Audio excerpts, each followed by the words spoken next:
Very interesting news conference this morning.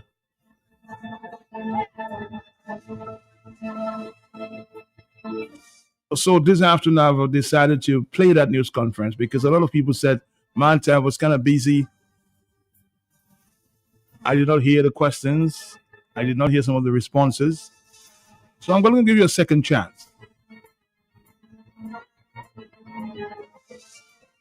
to listen.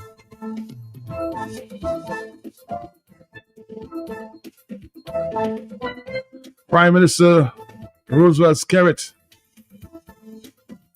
his first news conference of the year. Let's listen.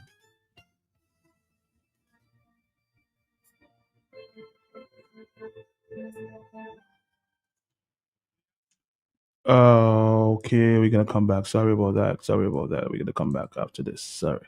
Come back.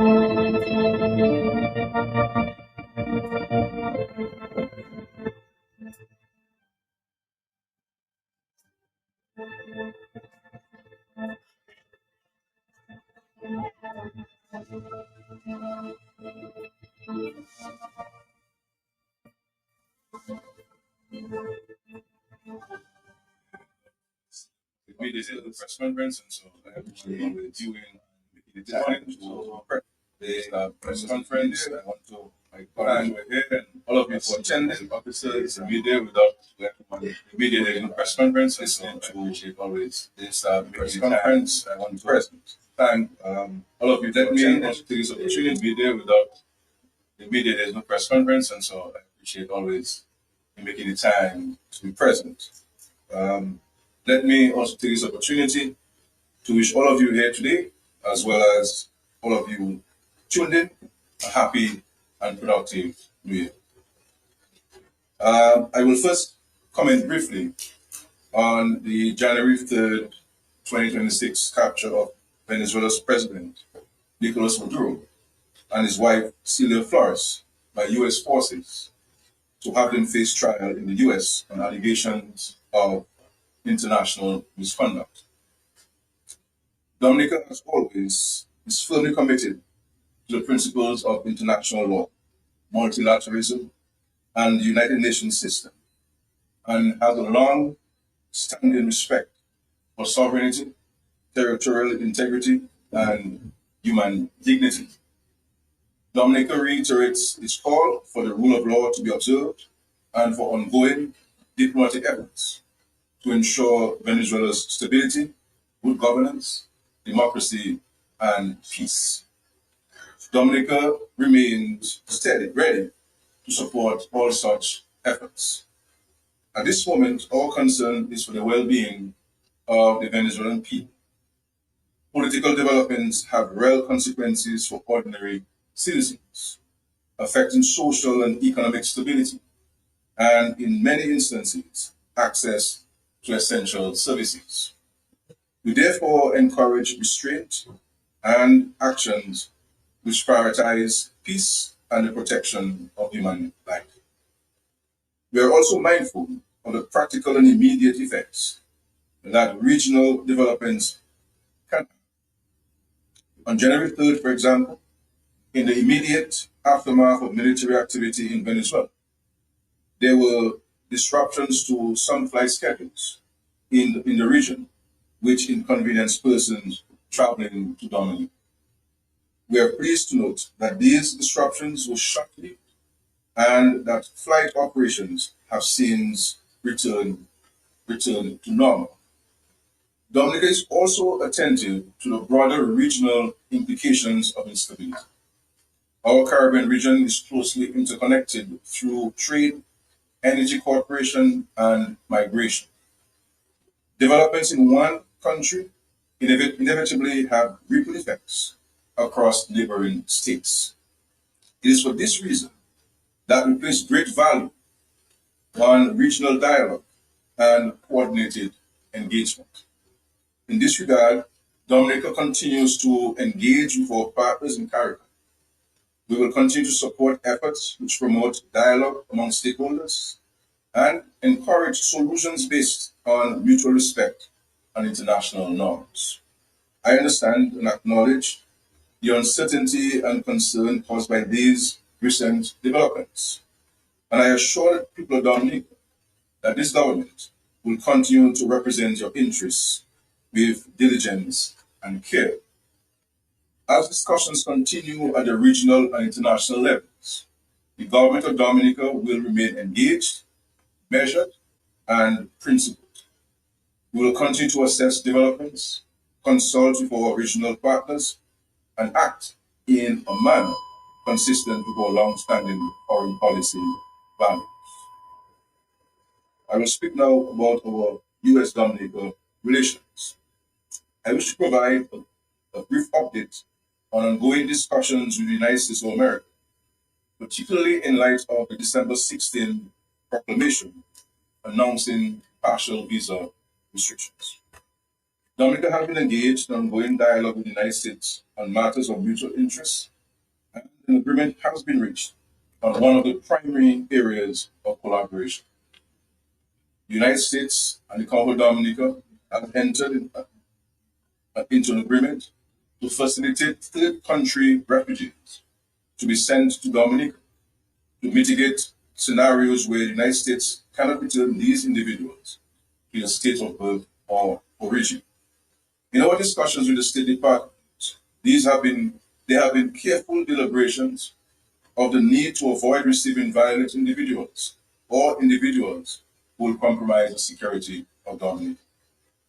This has been acknowledged and well received by the State Department.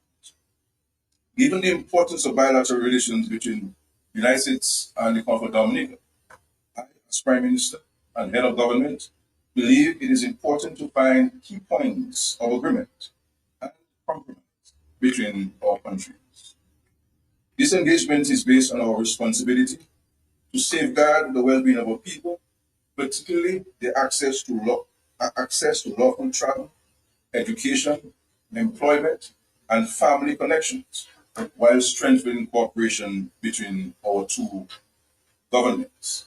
I believe this will further deepen our long-standing relationship and signal clearly that Dominica remains a willing and reliable partner of the United States in our region. Let us, as we start this new year, we must choose steady reflection, not heightened emotion. This is a time for clear thinking, not division. Our country has faced challenges before, and we have always met them with resilience, dignity, and a deep sense of responsibility to one another. Let us begin this new year by lowering the temperature of our national discourse, choosing calm over conflict, and remembering that we are strongest when we stand together. This new year must also renew our shared commitment to nation building, above and beyond political or personal differences. Political views may differ, but our love for country must remain greater than any division. We have much to be proud of and much to build on. This government has a clear vision of sustainable development, with ongoing investments in housing, health, education, and major national infrastructural projects. Let us enter this new year with confidence, purpose, and hope. Focus not on what divides us, but on all that we have going for us as a nation, and on the work still ahead to secure a better future for generations to come. This is my charge to all of us in our country this morning, and I do hope that we can all live up to this expectation. I will now pause and take questions from the media. Thank you so much.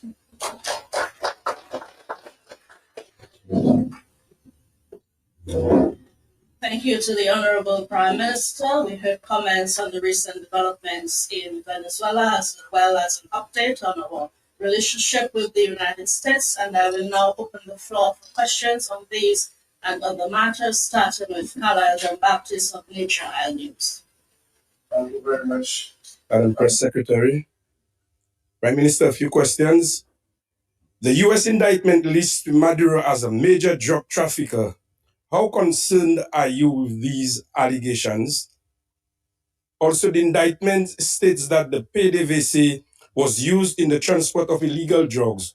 How will this affect Dominica's relations with PDVSA?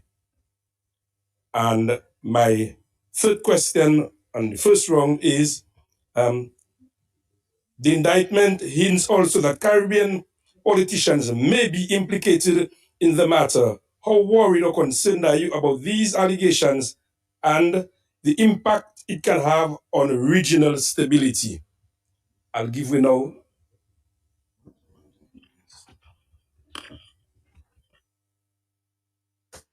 In respect to the indictments, you have the same information I have. It's out in the public domain. I have no more information than you have. We just follow the news. And I guess in the days and weeks ahead, one will have more detailed and clear information. But I'm not in a position to comment on the details of this indictment against President Maduro. But what you know is what I know. What I know is what you know. So there's no way I can enlighten you further.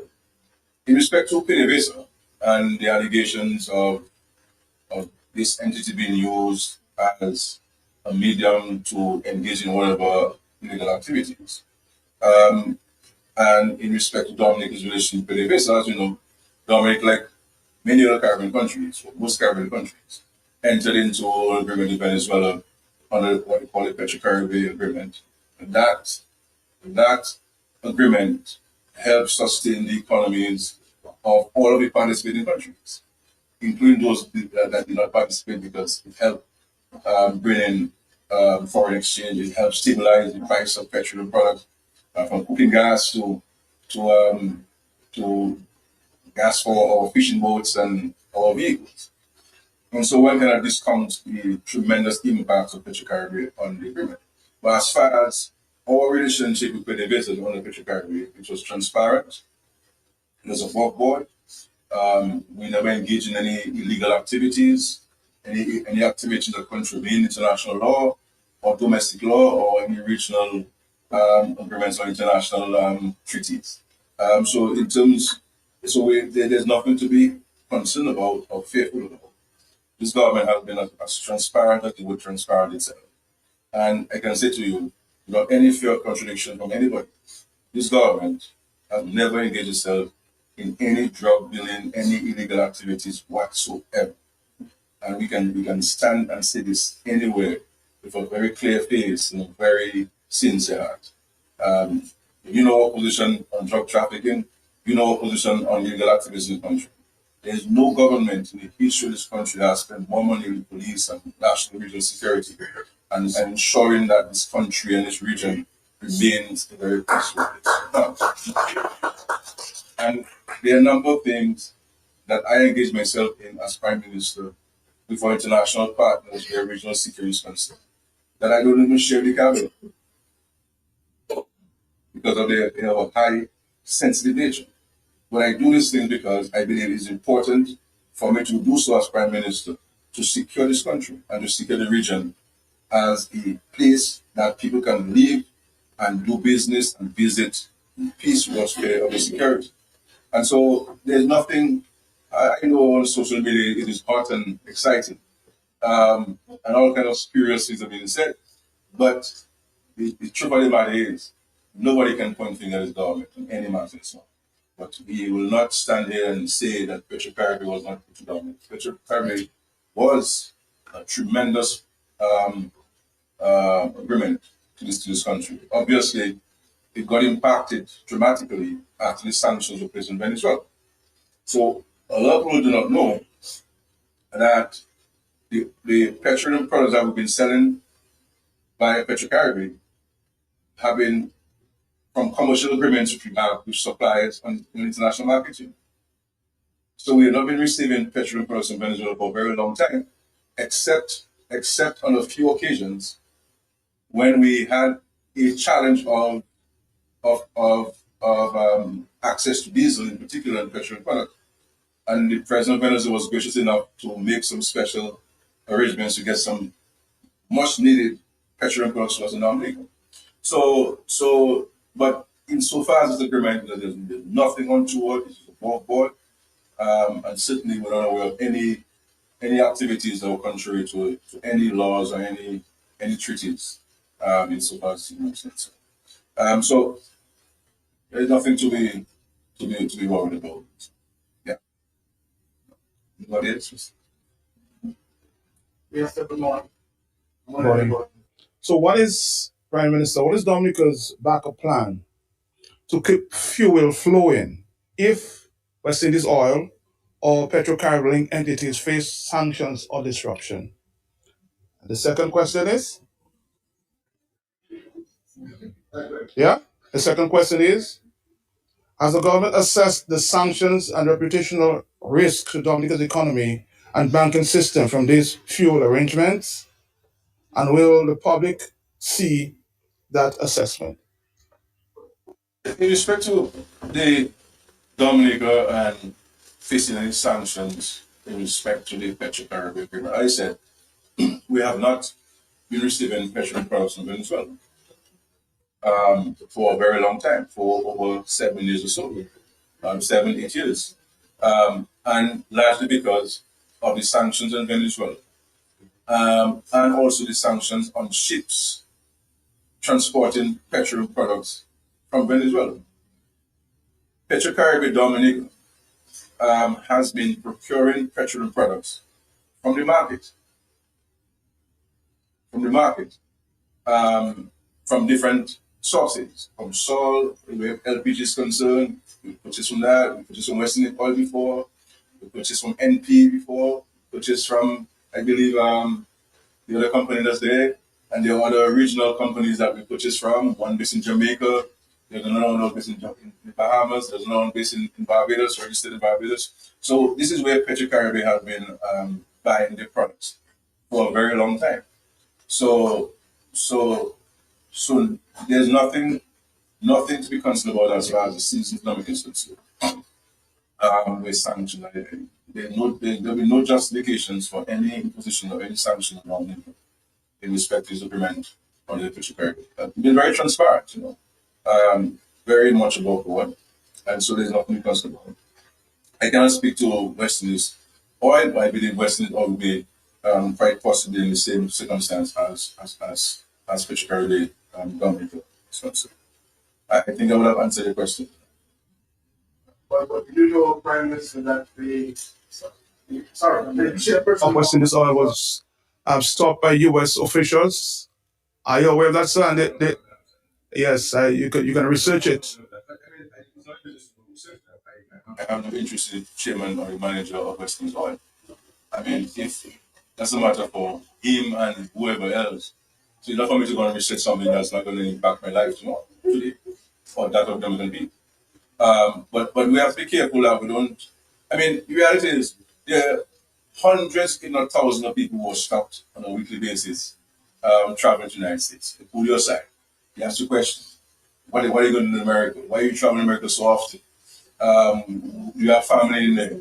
I mean, that's sometimes routine stuff, And I'm not talking in that particular case that you're referencing. But I'm sure there's coastal Dominicans listening to me today who have been stopped at one point in another. I mean, even when you come to Dominica, the immigration asks you questions on, Dominican, how about if you're going to another country? So this is customary practice that you put aside. If you look at your boarding pass, sometimes you will see a special security code on your thing, and they will check your bags separate from others, especially when you do get your bag because they put your bag out. Also, they are online to study closer, or they'll give what they call a secondary search. So your number. So when you check, you'll see an XX or something like that. But 4 SSs, they tell me 4 SSs on your boarding pass. Check it out, and they will put you aside in because you have been identified by the system. I'm not sure how they reckon that. But I guess in this period, people want to make things that have been customary appear to be strange. And it's not strange. And I think, unfortunately, this kinds of comments are coming from people who know better. But in an effort to create confusion in the minds of people, we're making this seem as if it's the first time this is happening. Those are the first things happening. Getting a visa to any country does not guarantee you entry to the country. They can send you back, they can stop you, they can refuse entry into there. So there's nothing untoward about this. I mean, because you're in a particular period, people may want to assign things to this, but I don't think it's fair to assign this into this.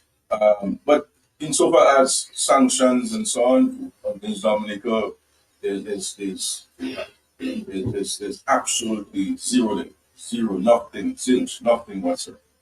Yeah. Yes. Prime Minister said, put on the United States And president made a statement over the weekend that they will run Venezuela for the time being. So he said that America will run Venezuela for the time being. Many pundits, many observers are not sure how that's going to happen. But he said further, the US oil companies will invest billions of dollars in Venezuela's energy sector to fix the badly broken oil infrastructure and start making money for the country. Again, many pundits are seen as a very interesting statement. What about you and other CARICOM heads? How do you feel about that statement by the US president?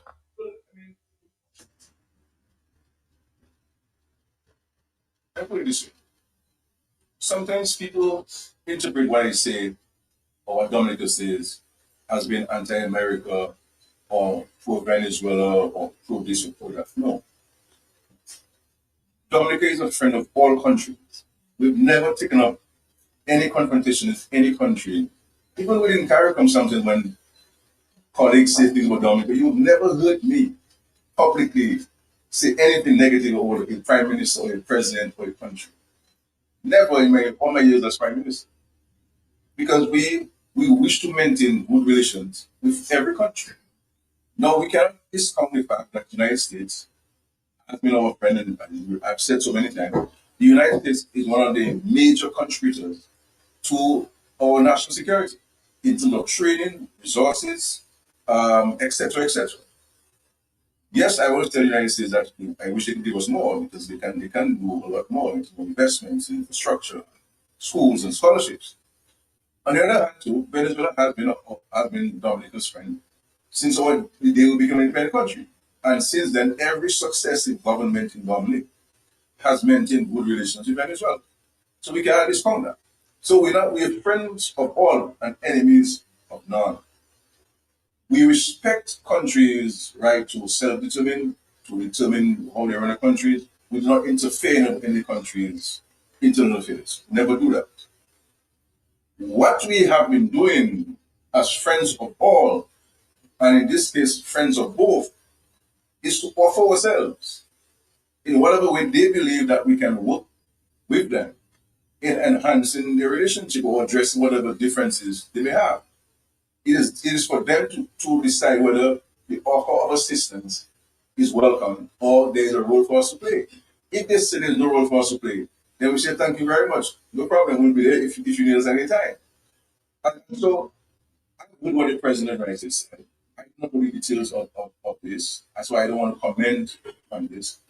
And I've also heard what Delcy Rodriguez, who is the new acting president of Venezuela, said, that she invites collaboration from the United States. And so I am happy to hear that statement made that they would like to collaborate because at the end of the day, if the United States and Venezuela can address the issues and work together, it will mean a world of a difference for the Caribbean. You understand? And we know the multiple reasons why I'm saying that. I don't want to go into details because of the shock in the press conference. So this is what it is. I cannot comment one way or the other. Because I also heard the President of the United States say in his press conference that the Secretary of State had discussions with Delcy Rodriguez, the acting president. So I am not a party to any of those conversations. So for me to make a comment would be speculative. And I don't think a prime minister has the luxury to speculate. You may have, the citizens may have, but as Prime Minister, I do not have a luxury in the capacity. But we offer ourselves whatever way we can play a part in bridging the gap of these countries and addressing the issues so that we can move forward in peace and prosperity and let us share the prosperity so that all of us can benefit. Prime Minister, let me ask you a question. Has the President of the United States broken international law by heading to Venezuela, capturing the president, and today he's facing the courts in the US? Has he broken international law? The for the United Nations, the Security Council, these matters are being looked at from a broader regional standpoint. I do not want to engage in any confrontation with anybody, or condemning anybody, or making any negative comment about anybody. I just know this is not my style, so this is not the way we approach things. Whatever concern that we have, where friends are concerned, we share with them privately. You understand? I'm never in the business of naming and shaming anybody. You understand? So whatever concern we have, we share it privately. But at the end of the day, what happens between the relationship between the United States of America and Venezuela is really a matter for Venezuela and the United States. You understand? So, but whatever role we can play in that, we will play that role. But it is, I don't think it's gonna help for myself or anybody to condemn this one or that one. I think that we have to offer ourselves as honest brokers. And if and when we meet privately, then sentiments can be shared privately on how we believe this matter should be approached. But I don't think for a prime minister of a third country to ventilate it in the public domain would be helpful.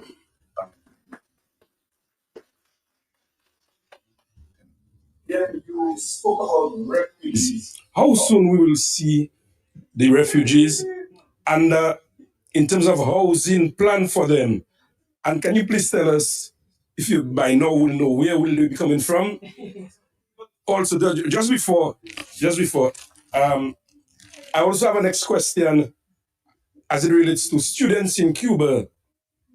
Some of them, and I will say some, I don't know if all agree, they claim that no support, and they are saying that they are yet to receive any stipends from since last semester. So can you shed some light on that also first, please, PM? Thank you. In respect to the what do you call third country nationals, TCN, third country nationals. Obviously, the details will be worked out in the United States, and the United States is very mindful of our smallness, our size, our resources, and so forth. So we will look at the United States on all of these logistical issues. Of course, the details I cannot share with you at this stage, but all of those questions that you've asked have been considered as part of the discussion and as part of the agreement, the MOU between the government and the United States on this. And I say so. All fairness to the United States, especially the folks at the U.S. Embassy and the State Department, they have been very respectful and reasonable and understanding of our concerns. And I think that they have taken some of our concerns into a very serious consideration, and those concerns have been reflected in the final document agreed between ourselves. But as time goes by, we will know how we're going to operate this agreement, how we're going to operationalize it, and so we can take it forward. On the student issue, I'll find out what it be the students that are in Cuba, and we'll certainly do that to you. Okay? Yeah. Good morning again, sir. But you get only what's the questions. A lot of questions. You have to speak for the people, Prime Minister. What were the U.S. concerns? I know you spoke to that earlier. What were the U.S. concerns with the CBI? And what if any attempts were made to review or amend? And second question, Second question, as it relates to this. Did anybody within your administration or government or diplomatic circles interviewed by the US recently read drug trafficking concerns? I know you said none of your government officials are involved. The first question, as you know, there's an agreement among the 5 countries which operate a CBI program within the OECD. And we entered into an agreement to do a number of things jointly. That agreement has since been passed in every single country operating the CBI, including Germany.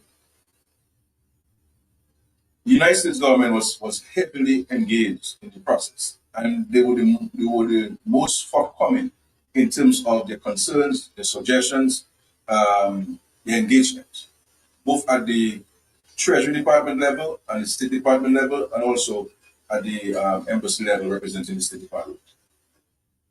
And so the final document that went to the parliaments of our country reflected the concerns of the United States and addressed those concerns of the United States. It is our view, and we have expressed that to the United States, that there may have been a delay in communication between the State Department and the White House in terms of some of the actions that we take. And this thing happen. Even in our small countries, small ministries and government system, this thing happen. So there's nothing untoward about it. Since then, we have State Department have clarified this with the White House. We have clarified that. We have given them additional. We have sent them additional copies. We've written to them, drawing to the attention Article 48 and 49 that which address the issue of residency, and the point that we had scrupulously negotiated with the United States, and they eventually agreed on that. On the provisions and the way that we addressed it in the agreement, and of course in the legislation. So this has been sent to the United States. It's a matter for us now to continue the conversations with them on this matter. Then you have the issue of the biometrics. There's the central bank, the government central bank, and others visited the Washington, D.C. on the invitation of the State Department, so that we can understudy the biometric system of the United States, because we have to introduce biometrics, not only for economic citizens, but even for all citizens, in terms of passport application and passport issuance. And so we visited because we would like to replicate what the United States has as best practice, so that whatever we do meets international standards and international best practices. And so we was looking to mirror the biometric system that the United States has with ours, so that we are compliant not only in law, but in practice. And so this is where we are. I'm not aware of anybody from the government who was interviewed by the US on the issue of drugs or any illegal activities. I'm not aware of this. I'm not aware of this. And certainly any minister which I will know. And they didn't tell me that they will tell you, but I'm not aware of any of this happening. Any diplomatic circles, I'm not aware of this. This might be just the usual AI generated mongering in social media and so on. Sometimes people confuse Dominic with the Republican. So I hope you're not in that matter. Any other questions, please? Yes. Yes. All Happy New Year. Mr. Prime Minister, I know Kala touched a little on the students in Venezuela, but should the situation, the students in Cuba, yes, beg your pardon. But so should the situation deteriorate in Venezuela, what are your government plans for our students studying in Venezuela?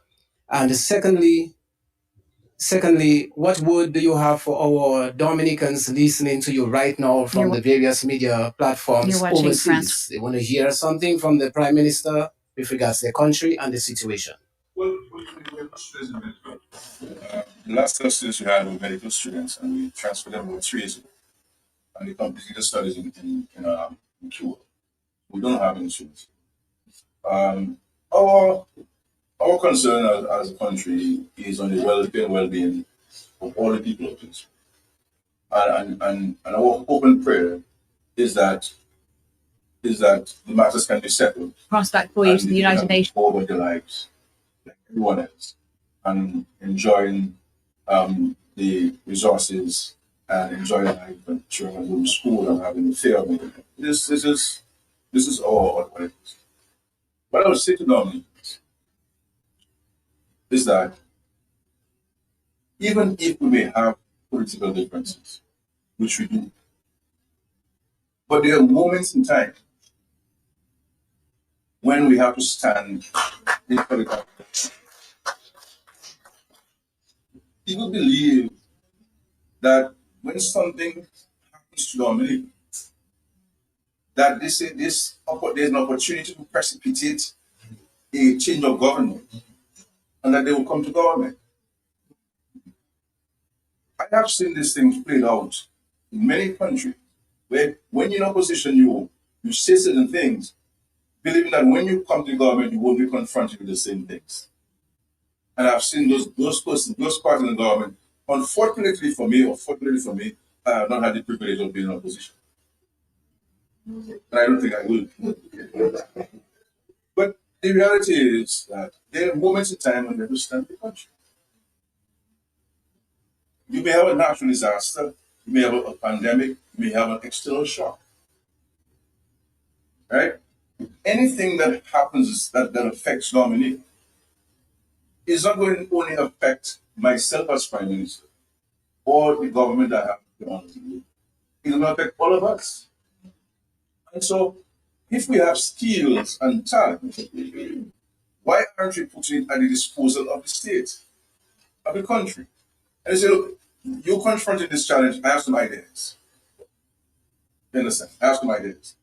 But no, and the kind of engagement that I see people having on social media, this is unbecoming of patriotic people. We can't be patriotic people. It's unfortunate. And it is as if people are hoping and praying that whatever challenges we are confronting this region and Dominica included, then it would turn into a complete dramatic situation. And that was just scary bold. No. We have faced many challenges as a country, both natural and external, and we have provided calm, reasoned, mature, focused leadership. I don't get flustered by challenges. When challenges confront us, I maintain a calm and level head because leadership requires you to be clear-headed and to provide guidance to the country and to help the country navigate the challenges that it is confronting. So that is life, but it's unfortunate how some are behaving. But that I guess in this world you have good and evil, and there are some who prefer to choose evil over good, and that's what it is. So let's pray and hope that this will see greater unity in the country this year, and recognizing that there is shared responsibility and there is shared benefit. So I will end here. Matthew, one more question, and I will end here. So we have Imo News, and then we have Matthew. Emo News. Emo. Yes, not emo. Emo. Emo News. Perhaps you answered already. Emo. What is the government of Dominica's official position on the arrest of the Venezuelan president? We simply hope that, we have no control over the matter. We're not a party to the matter. We hope that the President Maduro will be treated with respect and dignity, and that he will be offered a impartial hearing, whatever the case may be. We don't know the details. I said, I do not want to engage myself in speculation. There's no question that we shared a particular relationship with Venezuela and President Cuba, and we're going to act for this, and not because he's a challenge I would say was not my friend. He was my friend. And he was a good friend of Dominica in difficult times. Venezuelan people, we always appreciate them, we always have great admiration for them, and so forth. This is why whatever we can do to help address the situation in Venezuela, we're prepared to do so as a friend of all. So I'm not sure what official statement or position we want to have. We're not a party to this situation, and of course, there are things that we do not know, and any comment I would make would be merely speculative. And as I said, I do not have the luxury of engaging in speculation. Number two, do we still have a Venezuelan embassy in Dominica, and is it open as of today? It is open. I mean, as you know, it's open, and we continue to engage. There is a government in Venezuela. There is a country called the Bolivarian Republic of Venezuela. It has not disappeared. And the president has been appointed. We will try to engage and to get more information from them as to how we can assist. And I hope that I can speak to the president of Venezuela at some point to see what kind of assistance we can provide. And so far, I know Delcy Rodriguez in 2004, and so I'll be sure to at some point and see how continue offering more support and assistance, whatever way they believe that we can help in addressing the issues confronting them, and we'll be in the United States that we all can work together for the greater good of the Venezuelan people and the greater good of the Caribbean region. You said earlier, Prime Minister, and of course we all heard that you say you don't take sides. Your president referred to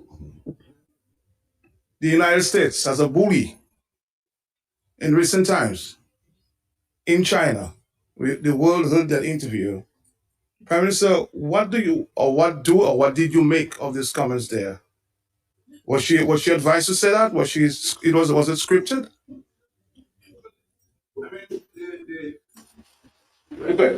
Second question.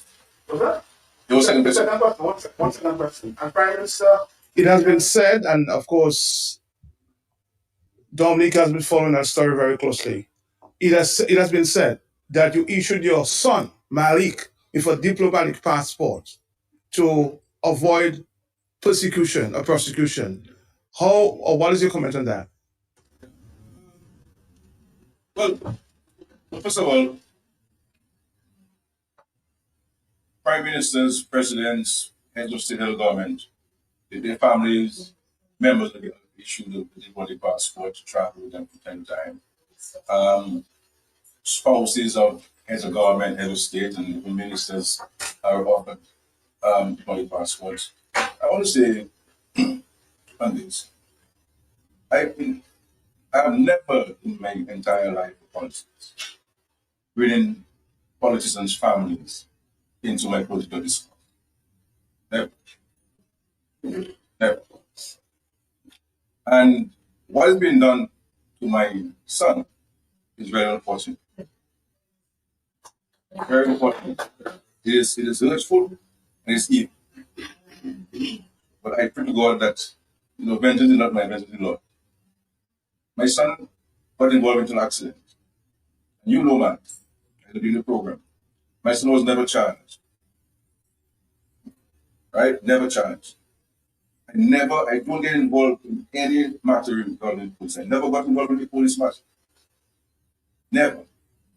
If supporters of mine get into problem with police, as a party, we help pay the legal fees. The police can never tell you I call them and they charge this person, don't charge this person. All my elders prime ministers. Okay? But what has been done is unfair, it is evil, and it is very hurtful. What people are doing. My son is not involved in politics. I'm involved in politics. And I am fair game, okay? But the Bible says, do unto others as like you do unto you. And as you know, this God has helped me and protected me for many years and he continues. So I leave it to the Lord to deal with those who are promoting this hate and this evil attack on my son. My son is my son, and it all is my son. Right? But what's been said and done, it's okay. It's okay. It's okay. It's okay. Met Information Service. I'm sorry. Thank you, PM. I appreciate it. Well, good morning, everyone, and happy New Year to you officially for the first time. We had basically the US saying that they went in because of drugs in Venezuela. Then you see the US president on TV talking about oil, and oil. The impression you would get when they talk about the drug situation is that it goes beyond Venezuela, in that suggesting that there are other enablers in the region or something to that effect.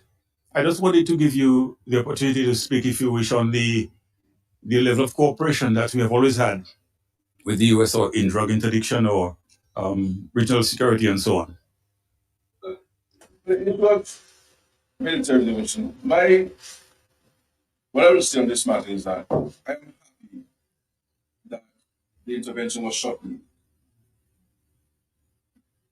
because one would appreciate, that we always said, of the likely impact it will have on the economies and the way of life in the Caribbean. And though the events occurred just for a few hours, all flights from America were cancelled. All flights from America were cancelled. If it was prolonged, it means therefore flights will have continued to be cancelled. And you understand the impact on tourism, the impact on revenues, the impact on jobs, the impact on the way of life of the Caribbean people. Cruise ships won't come, airplanes registered in the United States won't come, and you will have a dramatic impact. So we're happy that it was short. As I said, and I repeat, our hope and prayer is that whatever differences exist between United States of America and Venezuela, and that both sides can resolve these matters through dialogue, discussion, and diplomacy. And CARICOM has offered itself, and Dominica is also offering itself, to play whatever role both sides believe that we can play in helping to resolve these issues, so that we can continue to enhance the safety, the security, and the economies of our Caribbean region. So this is I believe that I don't want us to look back, because what has been said or done have all been said and done. I like to focus now on today and tomorrow. What are the solutions? What can we do to ensure that we can move forward together into a better sense of security and prosperity? So I don't want, I don't have the privilege of engaging in speculation or reacting to what is said on social media, because the reality is, AI is so effective now, and I see people forwarding stuff and sharing stuff, and when you look at it, it's AI generated. So we ourselves as media have to be very careful that we don't go raising questions or even carrying things on news that we ourselves have not verified as being accurate or authentic. So in my case, I have even a higher responsibility not to be carried away by what I see being said on social media, or sharing of stuff, or people having podcasts or vlogs, as they call them these days, and so on. And I say I watch them like yourself as well. But instead of forming policy or forming a position or an attitude or an approach, I cannot rely on those things. What I rely on is my direct engagement with the United States on this matter, my direct engagement with the CARICOM on this matter, and my direct engagement with Venezuela on this matter. You understand? So that we all appreciate. This morning I had a conversation with the embassy of Barbados, follow up on some things. And this is how we continue the engagement and dialogue. And I think this is the approach that we should take. And this is the attitude that citizens should have. And not engage themselves in all sorts of speculations and mongering. So, one person. You are not person really president. But the president, as I understand, this statement was made in mid-October. Mid-October. But the reality is, man, There are people who highlighted this because they thought it was going to serve their purpose. You understand? Now, if you were to ask me, I maybe would use greater nuances and so forth. But the president is the president of the state, and I cannot tell the president what to say, what not to say. President of the state, and so forth. But I think for some, it may have been timing. I may have been seen in a particular way, but I will not. That's yesterday. Yesterday stuff.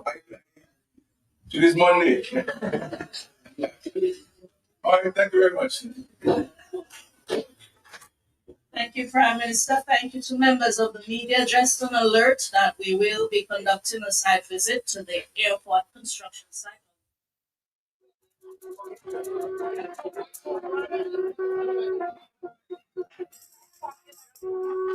It's the 2 o'clock hour.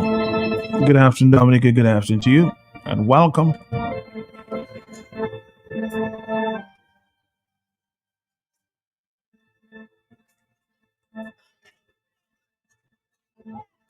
I'm sure you have your question, your comments following this news conference, the first for the year from the Prime Minister.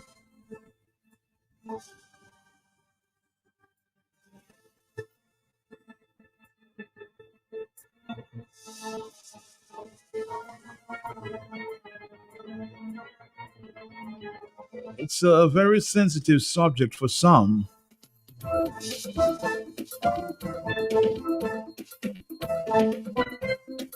And there are those who, of course, feel the question related to Mr. Scarrett's son was insensitive. And there are those who believe that the Prime Minister should answer the question. So you have both sides of the story, and we understand. When it comes to your children or child, you will have emotions. I cannot take that away from anybody. The question remains that facts are stubborn things, and you can't always run away from the facts, right?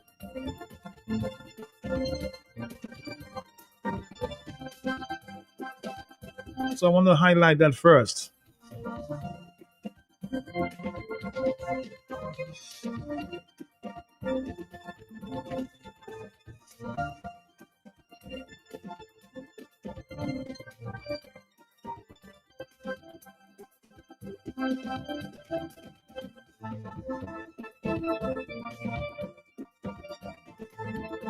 So again, here's the question I asked at the news conference a short while ago. Listen. It has been said that you issued your son, Malik, with a diplomatic passport to avoid persecution or prosecution. How or what is your comment on that? Well, first of all, prime ministers, presidents, heads of state and government, their families, members of the issue the diplomatic passport to travel with them from time to time. Spouses of heads of government, head of state, and even ministers are offered diplomatic passports. I want to say on this, I have never in my entire life of politics bringing politicians' families into my political discourse. Never. Never. And what is being done to my son is very unfortunate. Very unfortunate. It is hurtful and it's evil. But I pray to God that vengeance is not my vengeance, Lord. My son got involved in an accident. And you know that. I did the program. My son was never charged. Right? Never charged. I don't get involved in any matter regarding the police. I never got involved in the police matter. Never. If supporters of mine get into problem with police, as a party, we help pay the legal fees. The police can never tell you I call them and they'll charge this person, don't charge this person. all my years as Prime Minister. Okay? But what has been done is unfair, it is evil, and it is very wasteful. What people is doing. My son is not involved in politics.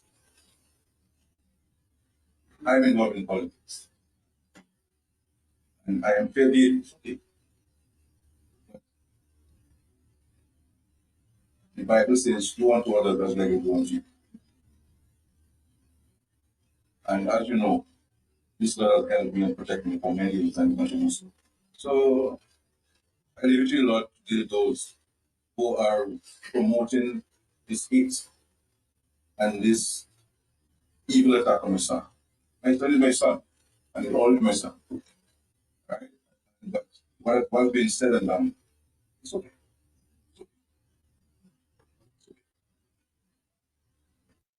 Now, we understand, PM, that's a very sensitive subject. And it's unfair sometimes to drag children into business of politicians, huh? That I will admit.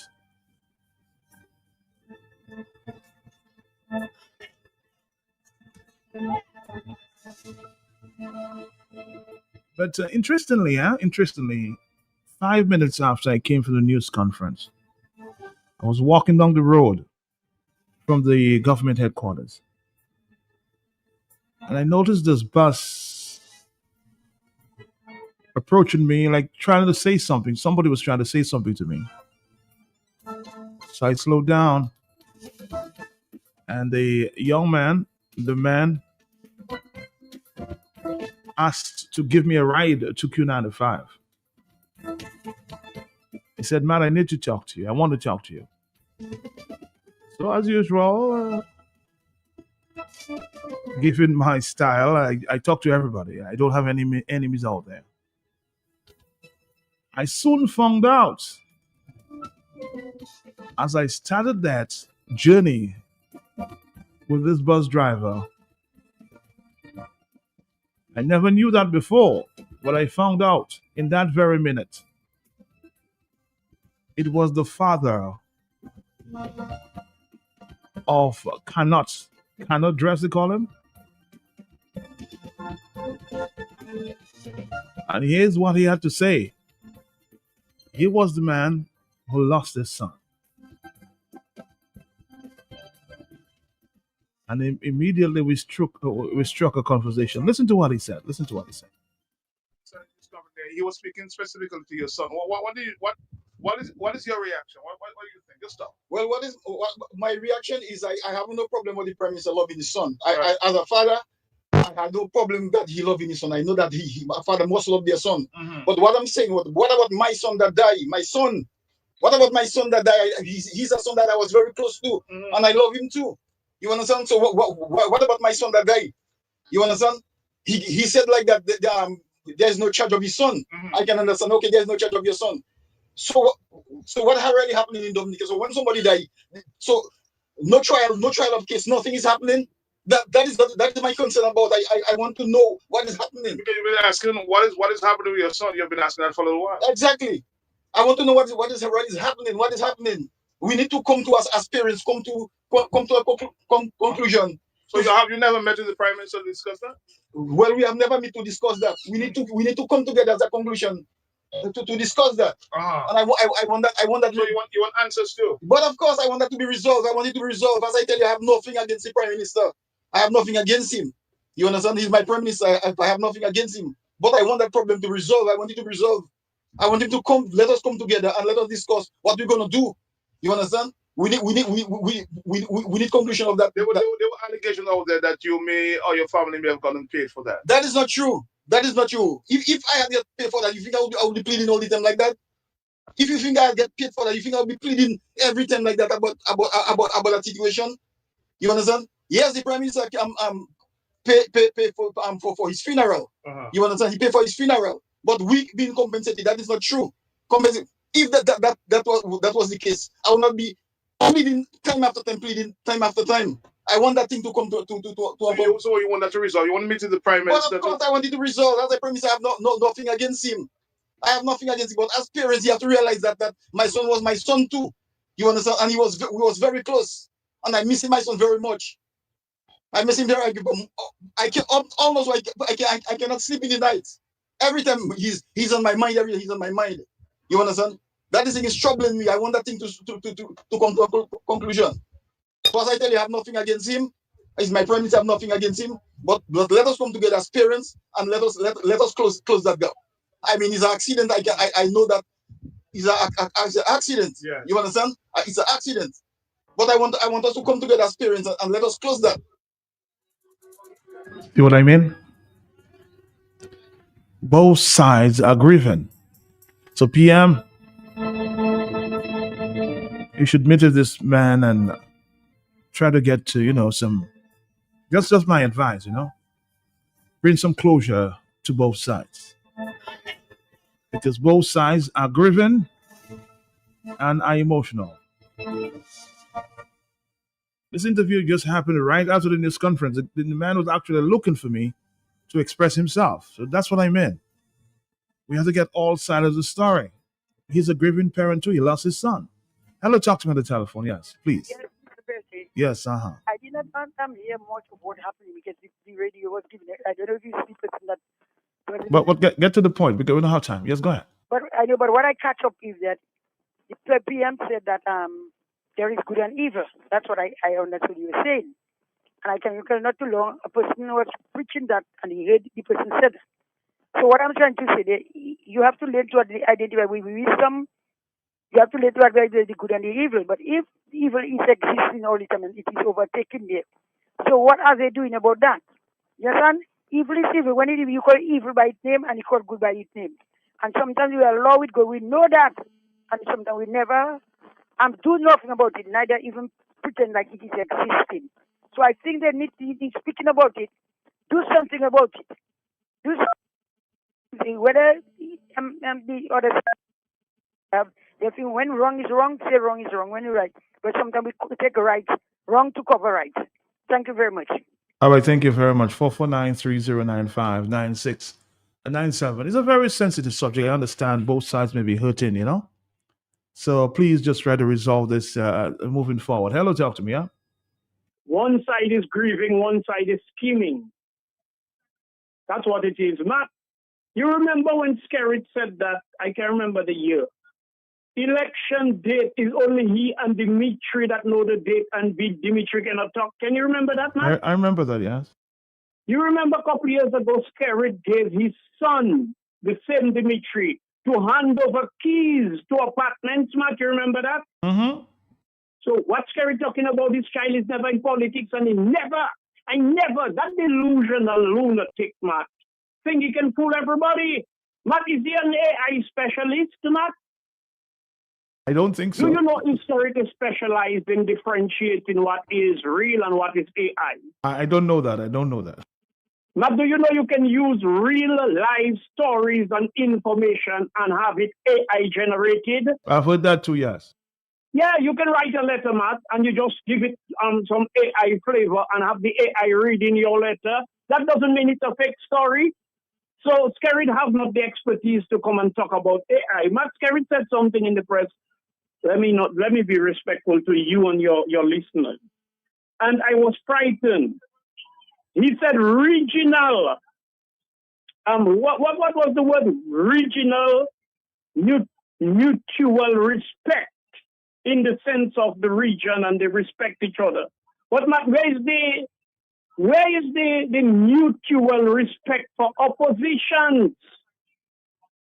Matt, in Venezuela, people playing like as if this place is their saints, Matt. Matt, they brutalize anybody that come up against them, in those like Russia, China. You remember the Tiananmen Square massacre, Matt, all right? Yeah. In China. So when people hear about China and Russia and Venezuela, and they just hate America, man.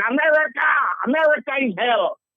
But all of them, Matt, is there they want to go. None of them want to go to the places where I just mentioned and reside. But all of a sudden, like this morning, I was talking about what Donald Trump said about possessing or repossessing all the oil equipment and everything America had there and blah, blah, blah. My brother Lloyd think I was saying that's what America invaded for, but that's what they invaded for, and I can put it on the record. Because look, they're not coming to Dominica. Maduro is vomiting, and particles of scarlet is in his vomit. And I hope he's using some, how they call it, Matt, some forensics that can further conclude where these particles are, who these particles are from. So, Matt, I listened to Carlyle, yourself, and Curtis Matthew. Brilliant! Matthew Skerrit could only abbreviate his responses to those relevant and current questions. He would come out looking a bit better. He lacked the intelligence to articulate convincingly. But if he would just abbreviate his response to those questions, Matt, that can really implicate him and Dominica, the consequences for Dominica, he would do better. But Matt, he goes on and on and on and on. Talking his son have never been charged. Matt, when a matter have never been given the chance to be brought to the court, how can his son be charged? The circumstances surrounding, I've spoken to that man already via I think the telephone, and one time at a political meeting, somebody come talking to me and I realized it was the boy father. So I think one is scheming and one is grieving. So it is sad for Skerrit to come and talk about all the mutual, regional respect and all of that, and you treat Linton and Thompson and Hector Starks, John Donny, Luge, everybody, you treat them like they are criminals. I'm talking about for people to be patriotic and talk things good about the country. What is patriotic about you, Skerrit? So, Matt, in the interest of time, I want to commend you, Carlyle, and Curtis Matthew. But you make a mess of those questions there, because those that, and look at Matt, do you know what you do 2 days that are impacting you tomorrow, Matt? Mm-hmm. But how can the president did what she did? And Skerrit said, as yesterday news, we didn't live today, today's Monday, let us move on. And some, I don't want to say foolish people, sorry.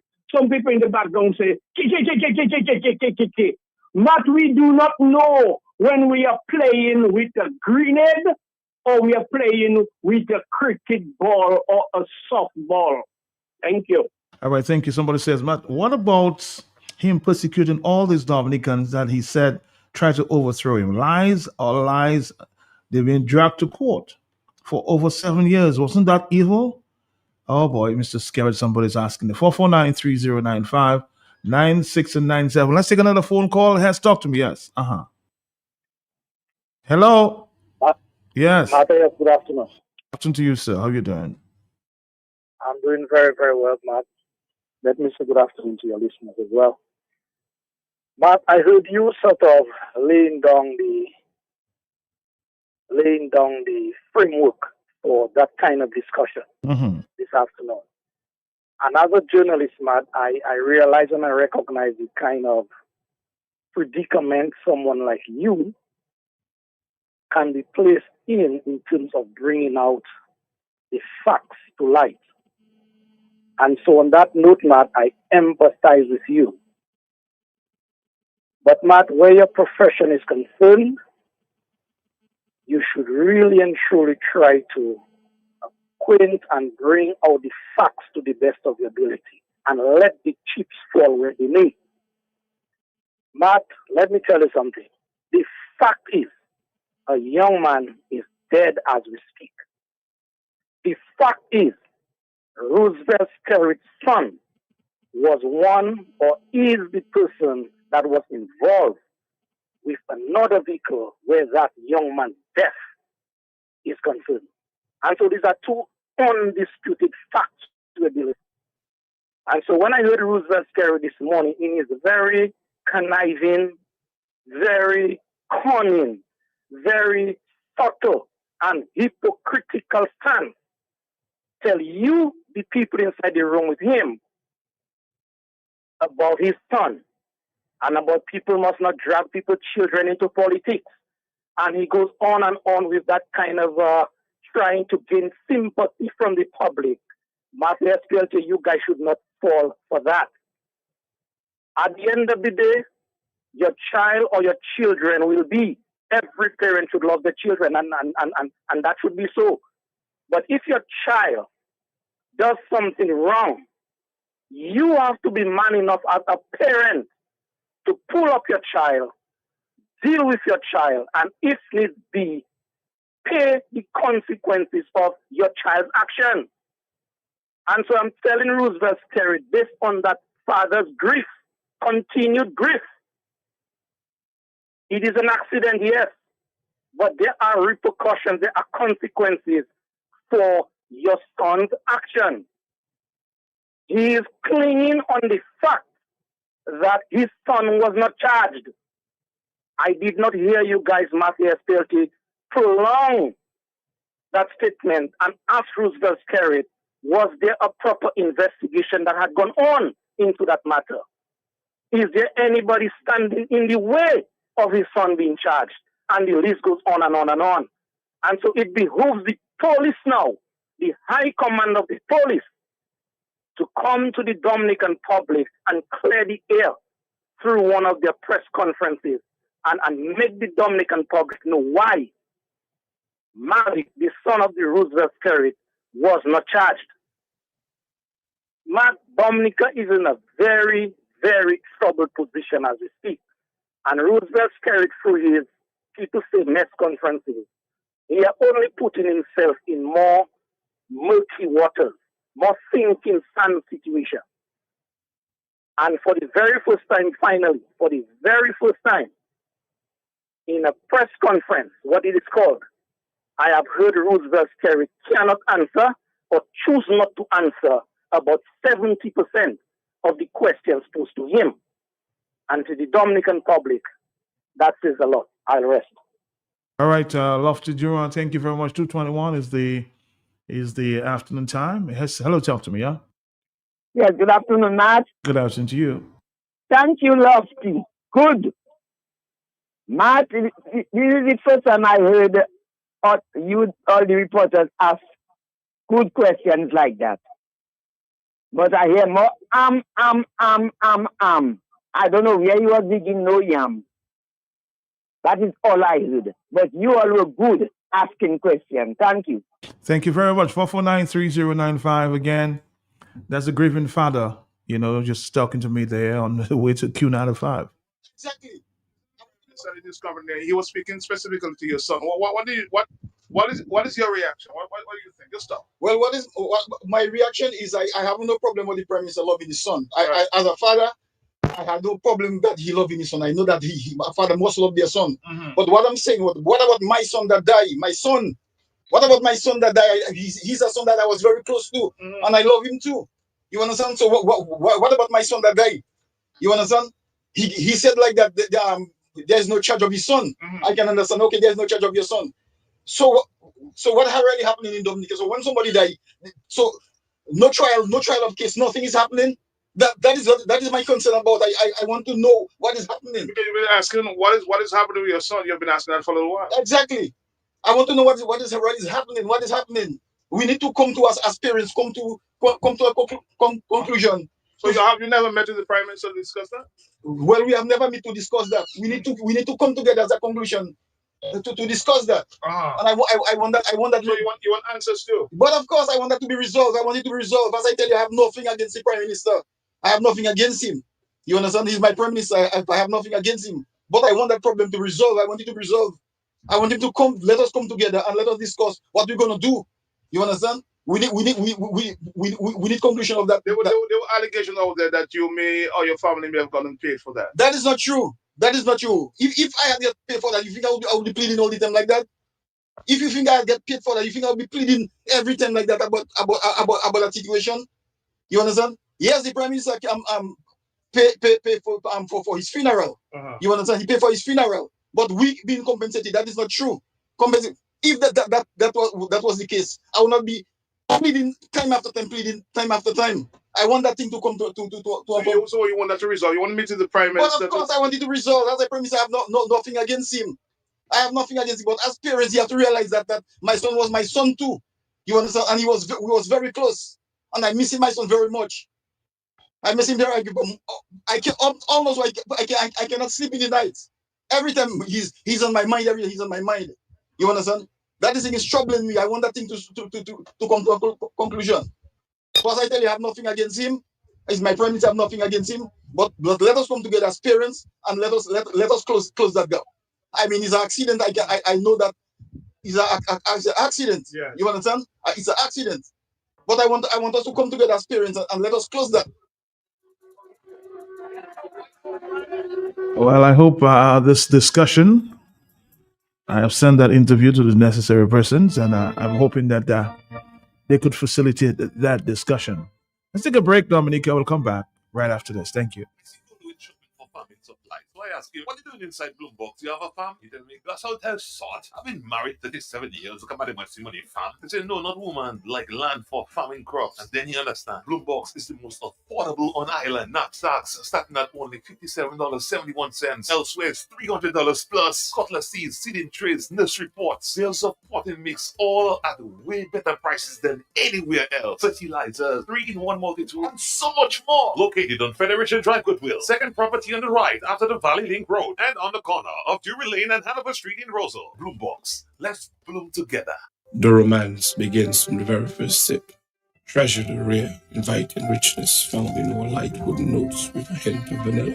This rum is aged in individually selected oak bourbon barrels to guarantee a superb mellow taste with notes of dried tropical fruits, exhilarating the palate. Our unique aging process unlocks sweet, oaky notes with aromas of chocolate, toffee, and dried fruits. Angus through a single barrel rum, distributed by Fine Foods Inc. All you, I just meet Goldwyn in Rosal again. Same place outside Flossie's. I tried to dock in, but you had time see me. Well, story start again. Million, lot of my power with us, huh? So, Capella, I said the same thing you doing, shopping at Flossie's. And you don't have to tell me the same thing you tell me last time because I busy. It's to hear him way. You reckon? About my bucket, the I won't tell you that I save money in food and drinks when I buy quantity. I save more. Oh, shucks, man. Well, when you're still telling me, I know already. To pack a spetting way. But it could my pepper palais. I will tell all my friends from London, US and Dominica to come to Flossie's. Right next to the Rosa Market. Open Sunday to Saturday. Flossie's can't do it to you. From the cradle to the grave, you don't have to be free. You need a love you want to stay. You want from a visitors today. With a commitment to quality. Therefore you and me was one the family, but now with the community. Making life easy, like anything. No matter who you are, you can benefit. When you bring your mortgage with rates as low as 5% and loans for all your needs. Open an MRA. Save for your golden years and take advantage of our savings product. We will finance your business. Checking accounts, small business loans, wire transfers, and so much more. NCC you all the way. Your community financial partner. NCCU.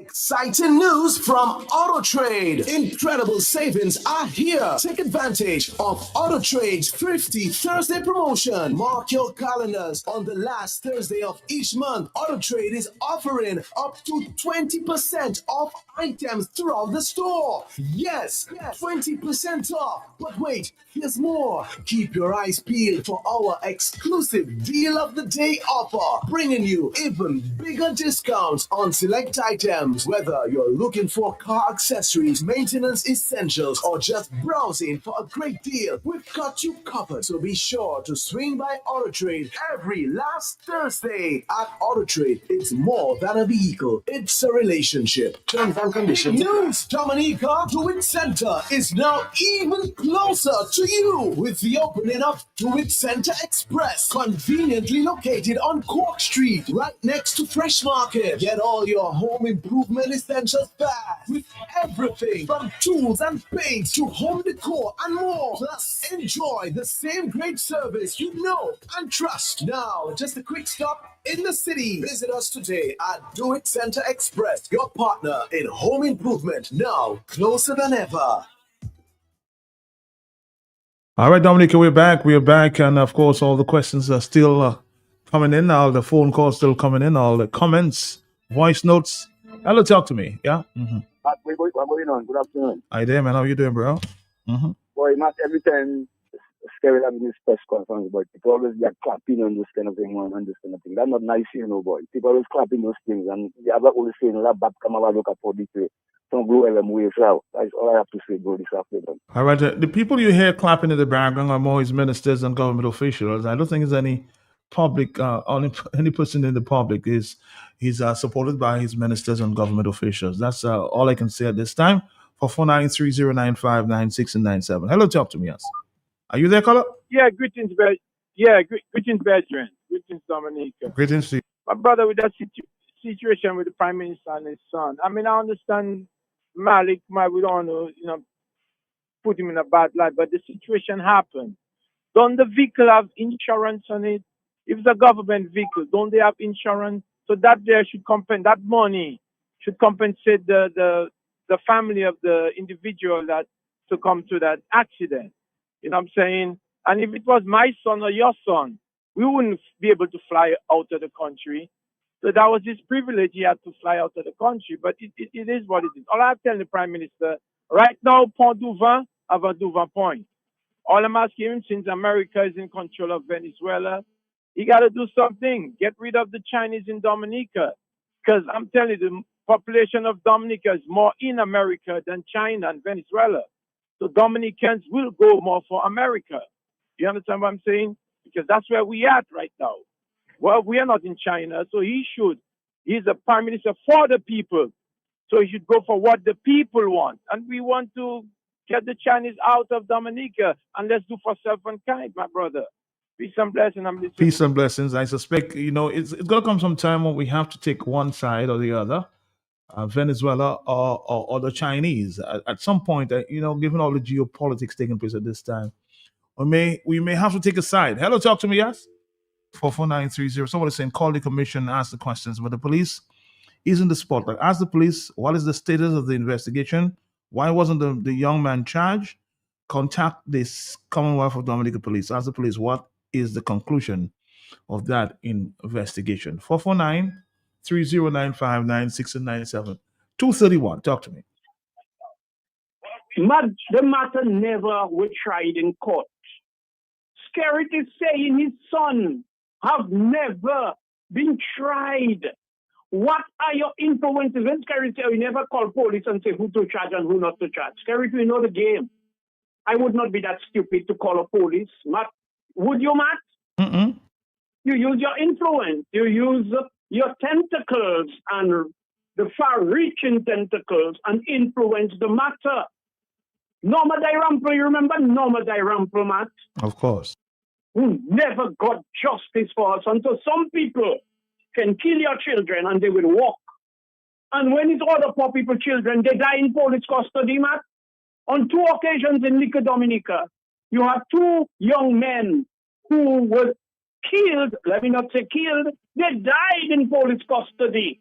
And police shooting man, brutalizing man, beating man in Dominica, and other people getting away with broad daylight murder. I'm just saying, Matt, does Malik fit the criteria for him to be issued a diplomatic passport? What is his status?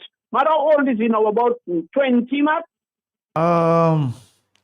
Somewhere, maybe in the mid-20s. Somewhere in the mid-20s, yes, maybe. So you Matt, all the ministers of government and how they call them, Matt, when they think them again. What's the that? People when they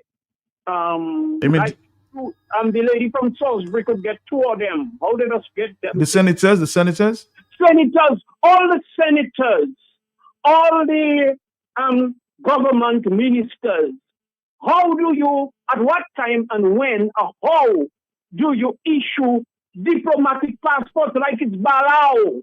No wonder our passports in the hands of all crooks and criminals are now in trouble. Skerrit saying, let us live today, tomorrow's past. Not, we watch Skerrit there. I did not watch him, but I listen to him and I know his face. And his tone does make me know his special expression. Skerrit trying to make us think that is some trivialities, Matt, because people trying to use AI and generate things to make things sound more serious, or you have to think your country and you cannot make everything. Skerrit talking like as if, well, it's Titiwi and Balau that we, Matt. Matt, we in a diplomatic crisis, regionally and globally. and Skerrit come in there. Let Skerrit allow, you see, like somebody that is very educated to come there and maybe write a script for him and do not get off script. And Matt, we're still waiting for Tony Estefans to bring Kenneth Ridgeway to Dominica to answer charges. You can remember that, Matt? Yes, a long If time ago. everything Matt and Ridgeway was saying, I know they will maybe take Matt to court too if Ridgeway they come Dominica. Up to now, they cannot bring Ridgeway to face charges in Dominica. Dominican just continue to be fooled and allow Skerrit to destroy Dominica. By the time when you wake up and say, good day, right, Indiana? Thank you. All right, thank you. Let's listen to a few more voice notes here. Is the afternoon time 2:34? 2:34. Are you still there? Matt, greetings, Matt. Greetings. Man, I'm listening, to the voice of that man, and it really broke my heart, Roosevelt Skerrit talking about what they did to his son when you ask him the question. So where you think your son come out, Roosevelt Skerrit, in a golden pea? And other people's children come out from what? From dust and garbage and dirt? That you're talking about what they did to your son. Your son killed the man's son in an accident, cannot dress in an accident. You should have allowed the due process to take place by the police. And that is how corrupt the police force is in Dominica, where you clearly said that your son was not arrested. There is no case. What is different about this case where your son was not arrested? And why is it that due process did not take place? And you are lying through your teeth to say that you did not instruct the police. So if you did not instruct the police, who instructed the police? Was it Raymond Blackmore, the Minister of Security? And what if that were Lennox Linton's son or any poor Malaway son that had run over somebody in the streets, knocked down the person's child, killed the child, injured the pillion rider? Is that what you would have encouraged as the Prime Minister of the country? Roosevelt Skerrit, you need to stop that, because the tears of Dominicans will fall on you and your children, and it will not be a good end result. What you do to people, you will see it under your bed, Skerrit. It will show up on your doorstep. You cannot do that, and no one is doing anything to Malik Skerrit other than what Malik Skerrit and you and the police in Dominica and all the rest that harbor what he did and have him escaped. Matt, I am just besides myself. You asked a man about the diplomatic passport. He beat around the bush and he did not answer the question as to whether Malik Skerrit was holding a diplomatic passport. Like, really, Roosevelt Skerrit? I am just in awe at all those things. What's going on? How could these people, how could you let him fly? Let those things fly. You asked the man a question he was supposed to answer. And he's talking about Dominicans who are not patriotic. The only unpatriotic leader and a treasonous leader that has passed through the history of Dominica is Roosevelt Skerrit, because he knowingly took his two hands and destroyed Dominica. He destroyed Dominica's good name out there. He gave passports to all crooks and criminals on Interpol's list. And you're talking today and talking about Dominicans are resilient. Hell yes, Dominicans are resilient people. Because Dominicans who are still standing and breathing after that 20 plus years of your evil governance have to be resilient. They have to. Because don't forget that what you have done over your 25 years is just brought Dominicans to their knees. You have destroyed the country. You have reduced the country to joblessness. You have reduced Dominicans to second-class citizens. Chinese can now go into any Dominican's home and give them marching orders to vacate their properties, not being paid, not knowing where to relocate with their lifetime belongings. Chinese can just walk in to do that. Look at the number of indigenous businesses that are closed. Look at what it is. Our economy is underwater. And you were telling people about how resilient Dominicans are. Yes, Dominicans are resilient because they are still breathing, as I said. And it's just sad to see that Roosevelt's carrot is trying to talk about bringing in refugees into Dominica. The Dominicans agree that they want the country flooded with refugees, Well, criminals from all over the place. We'll talk about that tomorrow, right? All right. Let's continue the discussion at 449-3095. Yes, we'll address the refugee issue situation tomorrow. Let's take a break. We'll come back. Thank you, Dominica. Thank you. Thank you. Thank you.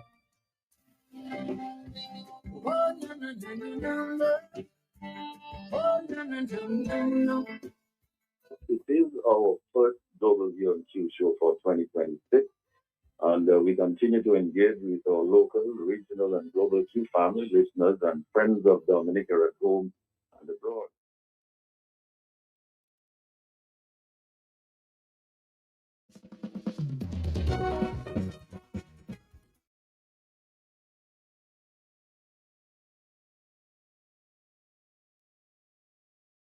We have a little issue here. Let's try to correct this and move on. Let's take a few phone calls. Hello, talk to me, yes? Good afternoon, sir. How are you? Good afternoon to you, sir. I cannot believe the man would say that his son wasn't charged. I have 3 sons. If any one of them want to come to Dominica right now and get into an accident and somebody get hurt, I am sure like hell I would have to be flying back to Dominica because they would have them at Stockholm. It is such ridiculous nonsense when people can do things like that and you call yourself a prime minister. It's a shame. It's a shame. Where's the deceased right? No right for the deceased family? You pay for the funeral, that's it? And he say he was going to have, he and Maduro good friends. When is he going to go over there? Instead of bringing his RSS to just catch us on our people and you use rubber bullets on them. And they talk themselves about a zone of peace. There ain't no zone of peace. And they talk about they have the Navy SEALs and the snipers. Well, we have our Navy SEALs right around them right now. Let them keep on coming the fool. Thank you. Thank you too. On the telephone again, let's go back to this promo for tonight's, tomorrow night's Global View and Q.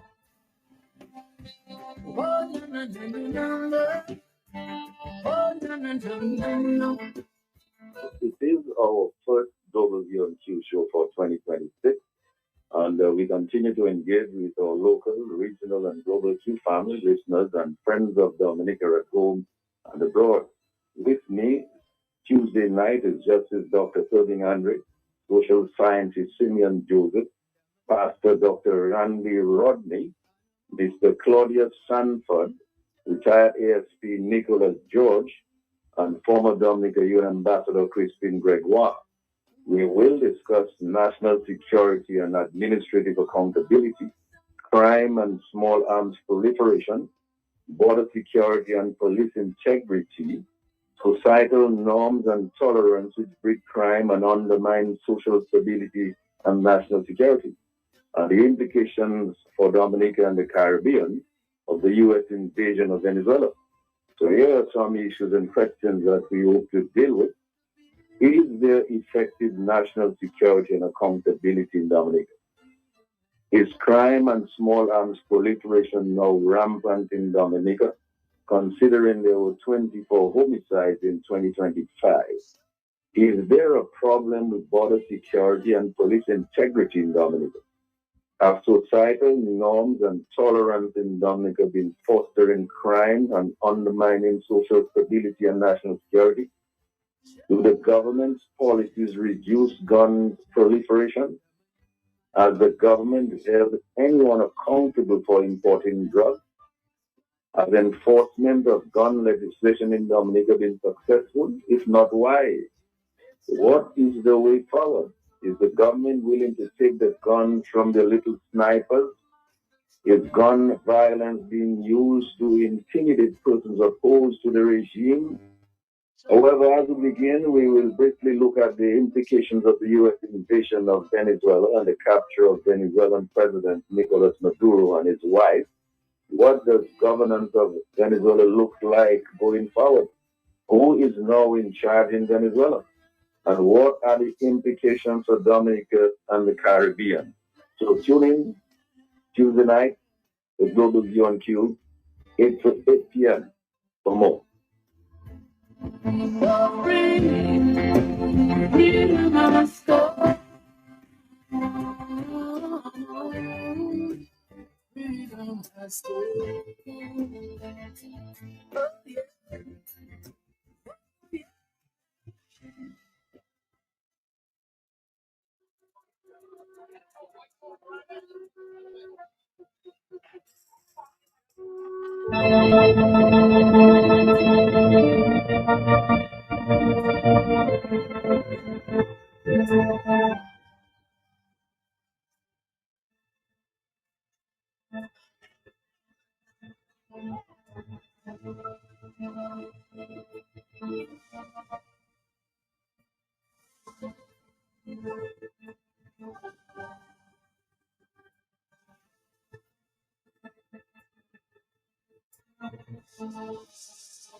We'll continue with of course, the issue that we've been discussing for the past half an hour.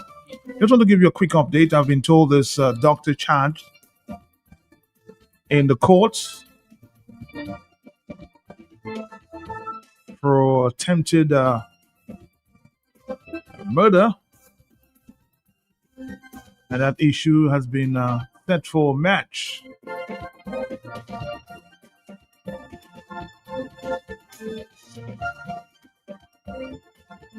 And from what I gather,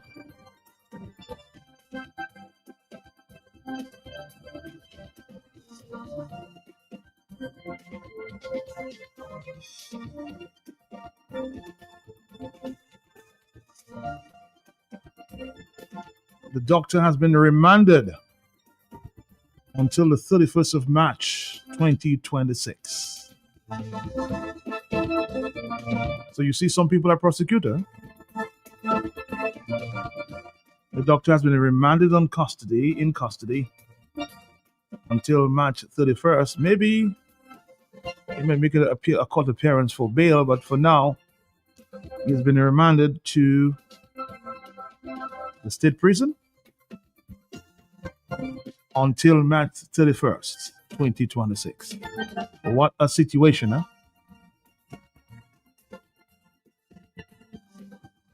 I think his name is Dr. Thomas. A very unfortunate incident. I'm sure we'll get more details as we continue. Well, let's do a quick turn and report on the situation there with Maduro. I was told that he pleaded not guilty in New York courts. Also, I've been told over 30 special operatives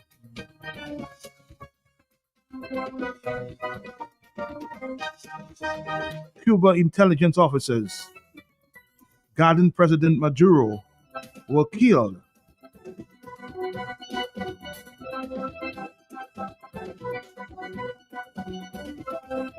And the security we talked about earlier, as it relates to Venezuelan president, gave the CIA the exact positioning of the Cuban security officers. At least 2 American soldiers wounded and taken to the U.S. mainland for medical care.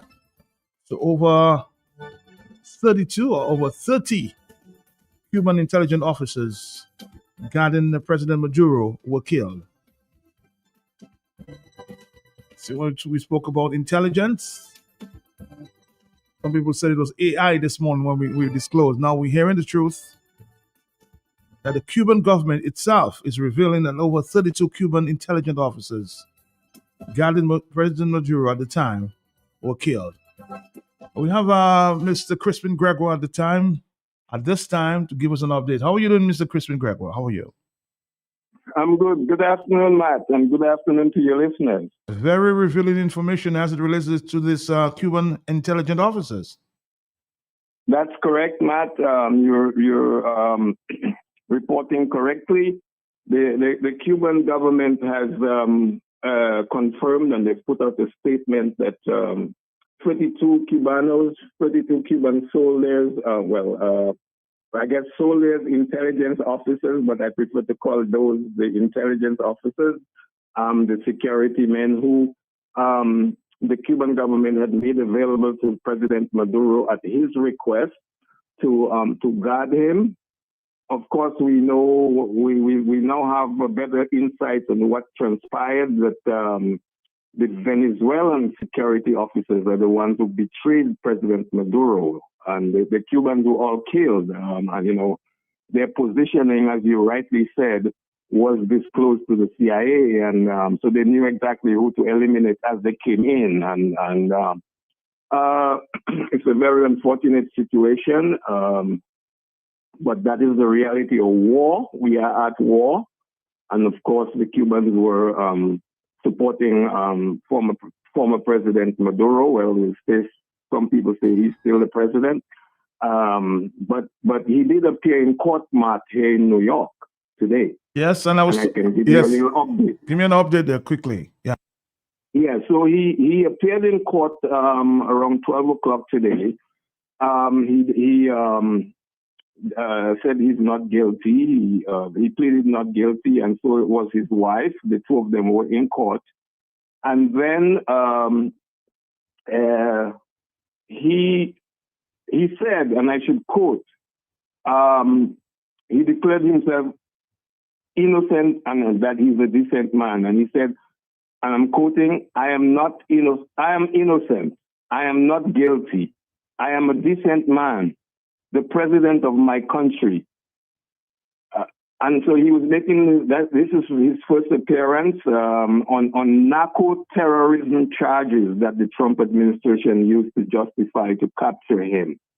And Maduro, he was wearing a blue jail uniform, and his wife, they were led, and together with his wife, they were led into court around noon for this brief but required legal proceedings that will likely kick off a prolonged legal fight over whether he can be put on trial in the U.S. Matt, his next court date is set for the 17th of March. Okay. Yeah, so that's the 17th of March. update I can provide. 17th of March, 2026. Yes. Yeah. That's in March coming. Yeah. Okay. Well, Crispin, we'll keep following you. Maybe we'll talk to you again tomorrow when you have more updates. But thank you very much. We do. Yes, you're very welcome. Okay. Thank you very much. As I was just reported, yes, 32 intelligent officers killed by American forces.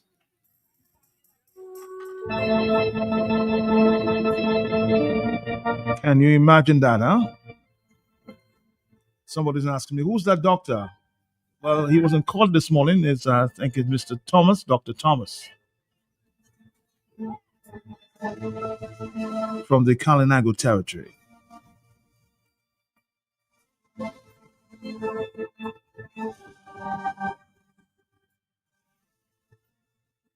On the telephone, we are 252. Now you've gotten an update from New York. And you've gotten an update as it relates to the doctor that was brought to court this morning for the shooting incident. On the telephone, hello, talk to me, yes? Mark, Yes, sir. President Obama to come assist us in Dominica But President Obama, why should he come to Dominica? to do what he did to Maduro. To do what? He told me he did to Prime Minister you have there now. No, you're talking about President Trump, not Obama. Hello, talk to me on the telephone, yes? Hello, Matt. How are you, sir? How are you doing? Happy New Year to you and all the Dominicans. Good to hear. Okay. Matt, one of the things I want to ask you, you're a journalist, and in relation to news, right? There's certain news that stays on the front line. Okay. And until you how to say that, until you clarify the information, that news is still on the hotline. Yes, you can see allegations at the time, and if the person is not arrested, you can't call the person's name. Right on. Matt, what you'll be investigating, right? Right. So which means that news, you're still on the bit. You're still on it. You're not going to give it up until you get the clarification of what is going on. Right. Matt, Mm-hmm. I heard you all ask the Prime Minister Roosevelt Kerry a question, and he talked like that is yesterday thing, that's not today thing. As he brushed that down, let's move forward. Matt, the news that is burning on the U.S. news lines now is what happened over the weekend. They haven't said that is false news, so let's move on to other things. No. Same news, and they're following it up, and there's things to come. Matt, Dominica finds itself in a position where people don't care about people. People only care about themselves. The leadership of Dominica is mine. Everything is mine. Even when I give you what is mine to take care of. It's like all the money belongs to Skerrit. Maduro wasn't different. Maduro facing his charges for misappropriation of what all kind of things and guns and all the charges you hear that they put before him there. And he has to face them and answer for them. I don't know when Roosevelt Skerrit will be answering for hours, because we give Roosevelt Skerrit to manage the pulse of Dominica, and all over the place you pass is Skerrit money, and Dimple's money. Where he gets it, I don't know. But there's another thing, Matt. The international airport that is building there, on a number of occasions, we hear who financing it and where the money coming out. When Lennox Linton came out and gave us the details, it was said now that the money is our money. The airport is our airport. But there was an area that was already paid for and selected for an international airport to accommodate normal flights, big flights to bring people. But something else was in Skerrit and their mind, he and those Chinese. Because what they do in Wesley there is nothing to talk about international airport, Everybody that go there can tell you that is a Chinese-based airstrip or airline or what they're going to make there. It's for the Chinese. And the U.S. is watching it.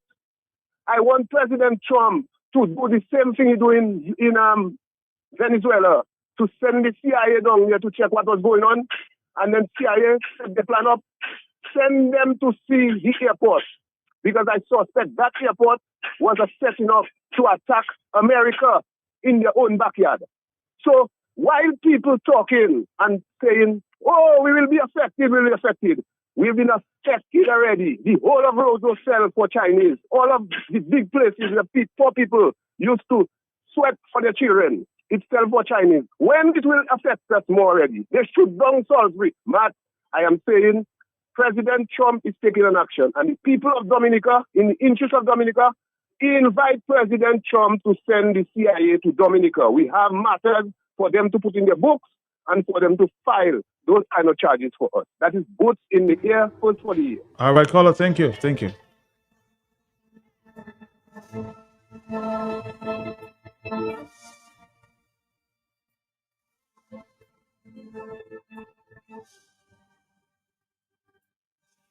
Somebody's asking me at this time, Matt, the people, what did the doctor, I think from what I gather, attempted murder or something? Yes. On the telephone, are you there? Yes. I about button down 100%. Okay. Thank you. We have 3 more minutes to go. Yes, hello, talk to me, huh? Caller, are you there? Yes. I hear you. Usually with incident or accident, and now you say willful murder. There's a difference between accident and willful murder. Repeat again. You say using the word accident. As it relates to what? And it's a willful murder. So what accident coming in there? A willful, no, you can't be a willful murder if it's an accident. Would you refer to an accident as a willful murder? You think somebody just take a car and jam somebody? Would you say that? You would say that, not me. No. I wouldn't say that. I mean, it's an accident. Accident is an accident. It's like manslaughter. But we're talking about the shooting incident, a totally different thing. So maybe you're confused about that. All right, totally different. Hello, talk to me, yes? Hey, good afternoon, Matt. How are you, my brother? How are you?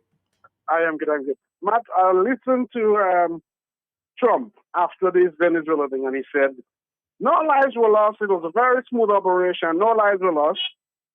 And that was because, Matt, for him, the only lives that matter is Americans. They don't care who they kill. Those lives don't mean anything. And I listened to the press conference with Kerry earlier on, where he brought hell and damnation on those who are calling for his son to face justice. And I'm just trying to draw the two similarities. For Skerrit, the life of the man who was lost means nothing, but his son's life is precious. So the people who are including his son in politics, they will face judgment, they will face wrath, because they should not be doing that.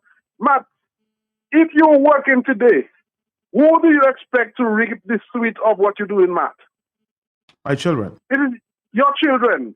So how then can Skerrit jump up and say that they are not in, his son should not be, or his son should be kept out? Nobody's bringing his son into politics.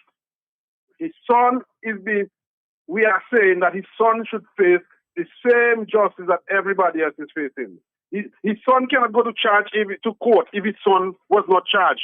If his son was whisked out on a diplomatic passport before investigations were completed, his son cannot face charge. So when he's looking at that as an excuse, man, it is not an excuse. It is a cop-out. That is something that he did. Okay? That is, and if we have a real country, man, Skerrit and all those who are still associated with it, who assisted his son in leaving Dominica, should face justice for attempting to pervert the course of justice. Matt, I heard the gentleman speaking, the father of this guy who's dead, and he's calling on Skerrit for them to meet as two fathers. What is he looking for? For Skerrit to settle this matter with him?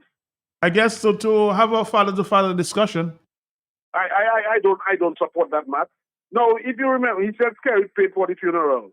You remember when Lescott was out in the wilderness? Skerrit attempted the same thing, paying for something or paying. So, Matt, it's a process. Skerrit, that is the way Skerrit is looking for people not to face justice by using money, and it's state money, not his personal money, to get people off the hook. Because he knows that the port authority had done wrong, the airport authority, and in order to appease Lescott, he wanted to give Lescott money. In order to appease the family of this man who his son killed, he paid for the funeral. But what people need to know, while a traffic accident is not generally an accident, is not a criminal. No. Causing death by dangerous driving is a criminal offense. And the attempt by Skerrit in paying for the funeral, and this man calling for him Skerrit to meet because Rob is looking for justice, Matt, it can tantamount to perverting the course of justice. I would say to him, I have nothing to say to Skerrit. Call on the police instead. The commissioner of police was newly confirmed to do what they should do. Investigate this thing. And if Malik has to face charges, bring Malik down. He's not doing any diplomatic work in America. Okay, he's going to school. Should not be on a diplomatic passport while going to school, because he cannot show any results for the diplomacy he's doing over there, but for his personal good. A diplomatic passport is not for anything personal. It is for in the interest of the state to go out, to be able to travel and to promote the country. Malik is doing none of that. And so when Skerrit is looking at people and trying to blame them for calling for justice for a family, while he believes his son is above the law, it should never happen in Dominica. Okay? Caller, thank you. Somebody wanted a clarification as it relates to the doctor that was or that is being held in custody. The doctor's name is Dr. Theodore Thomas. I'm confused with Dr. Robertson Thomas. Two different people. Huh? One is a surgeon.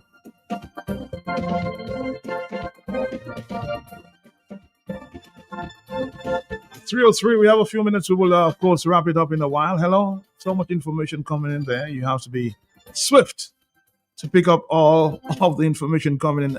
Hello, talk to me. Yes. Not live with the house of exile for me, please. No. Thank you. I'll try that one. Hello, talk to me. Yes. Good. Hey, Matt, I know I late. Yes. Let me tell you, Matt. Tell me something. I call it, if I follow up from what the man the last call I just said. I don't agree with everything you said, but one thing you put it good. You see the man, the father and the boy that died, that get killed. Yes. But I don't even know how to put it, but that is why before, when I hear things like that, I try to call to Dominica, or if I dare, investigate who the person is. Because it's shit this man talking and maybe using this and another son to get killed to get compensation. The law is supposed to deal with it. And that is why they feel sorry for them. And Matt, I want to ask you, what the guy, the one that did when he came on breakfast set? The breakfast set, I think, yeah, the breakfast set. Where is all of them? Now, the other woman now gets shot, the girl now gets shot by the doctor. It's all of them. So I don't even care about them. Okay, man. You shouldn't say that. You shouldn't say that. We all are human beings, huh? We, of course, have sympathies. 449-3095.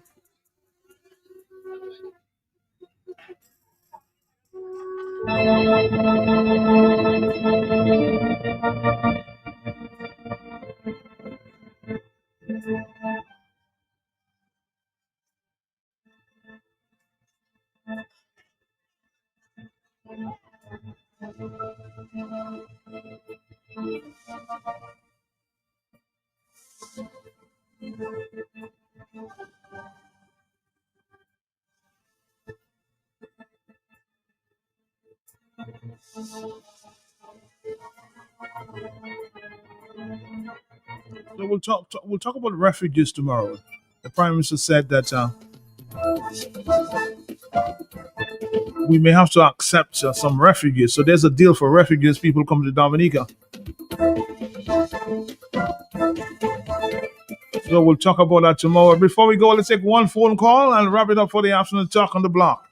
This is it. Hello, talk to me. Yes. Hello, good afternoon, Matt. How you doing, my brother? How you doing? How you doing?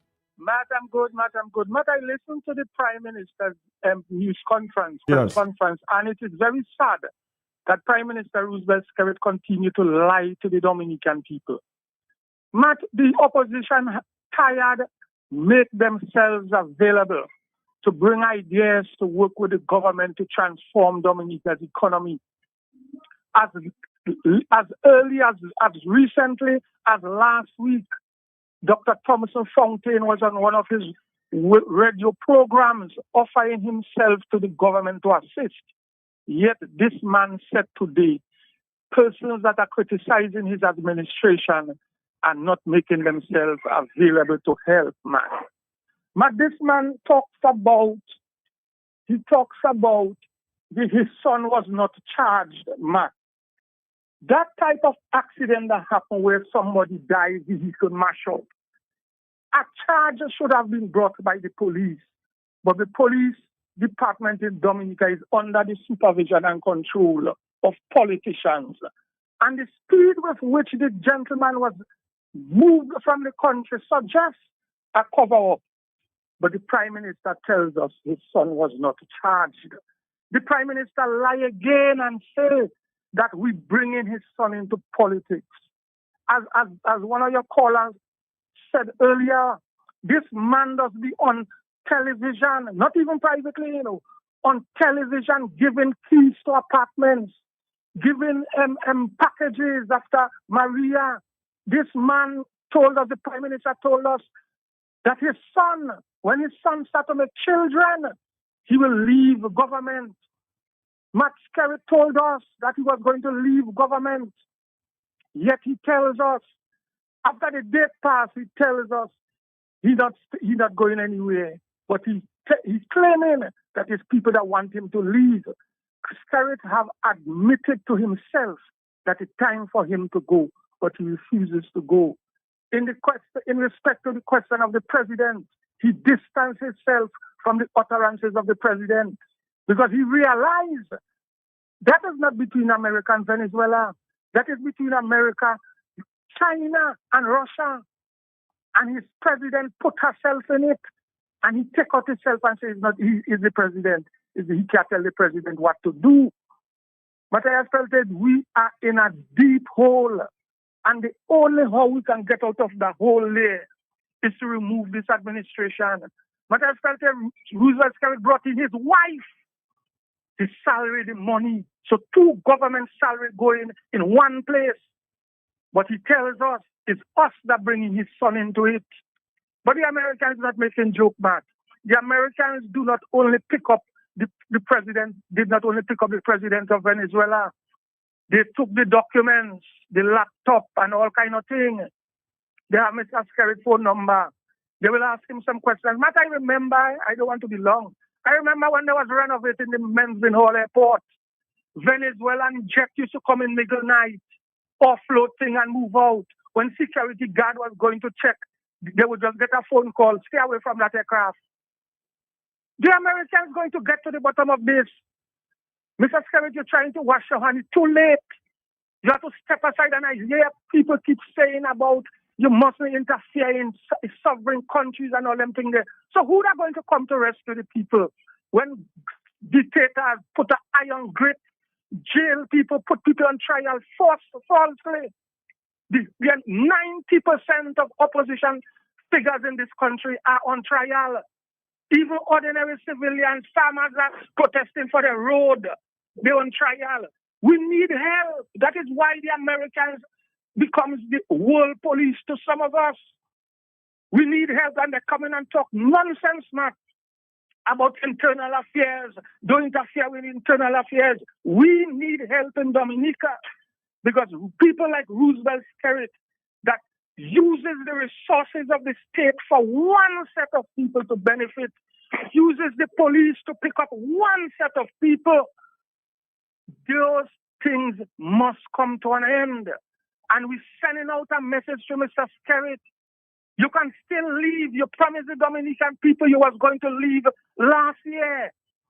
You can still leave.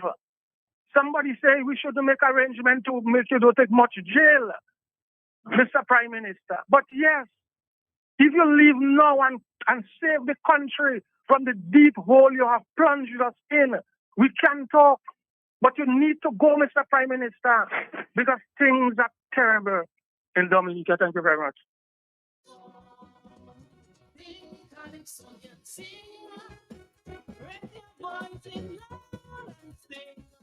It has been said that you issued your son, Malik, with a diplomatic passport to avoid persecution or prosecution.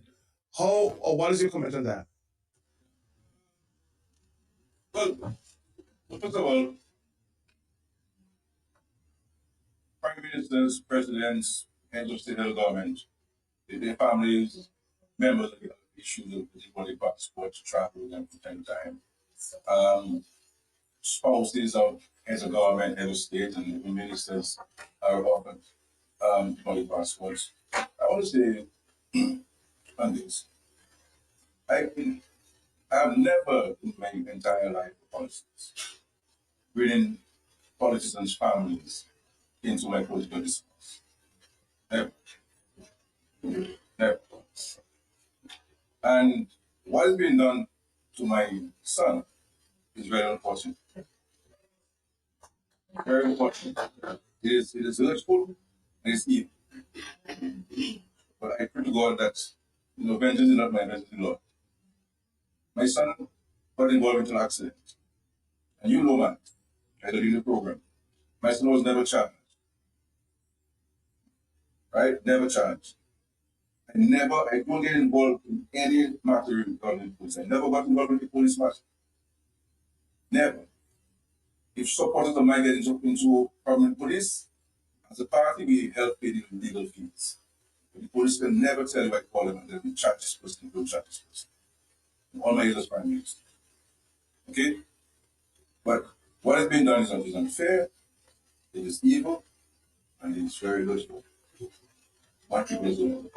My son is not involved in politics. I'm involved in politics. And I am fair game, okay? But the Bible says, do unto others as like you do unto you. And as you know, this Lord has helped me and protected me for many years and continues so.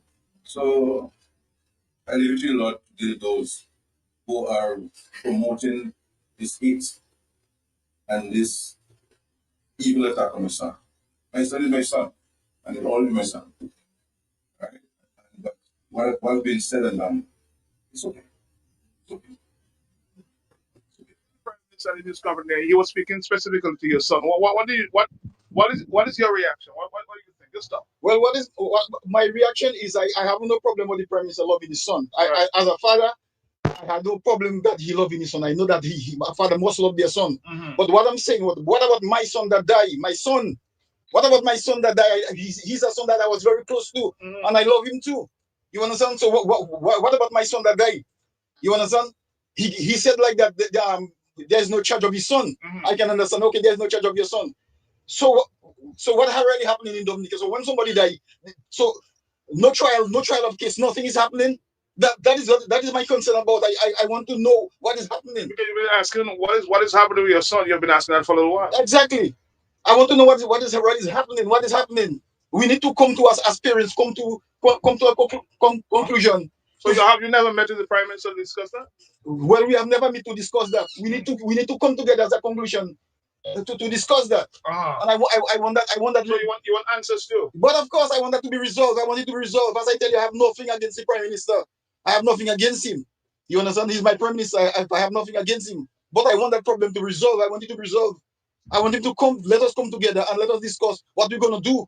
You understand? We need conclusion of that. There were allegations out there that you may or your family may have gone and paid for that. That is not true. That is not true. If I had get paid for that, you think I would be pleading all the time like that?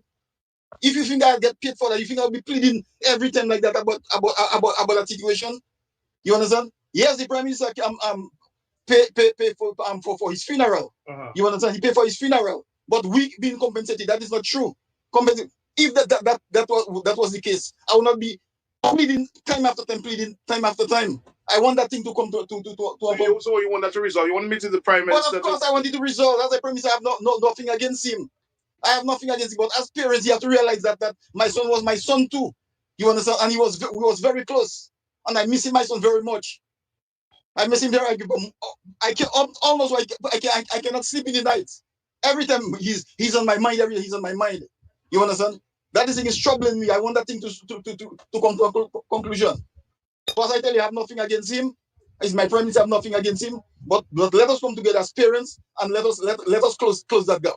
I mean, it's an accident. I know that it's an accident. Yeah. You understand? It's an accident. But I want us to come together as parents and let us close that.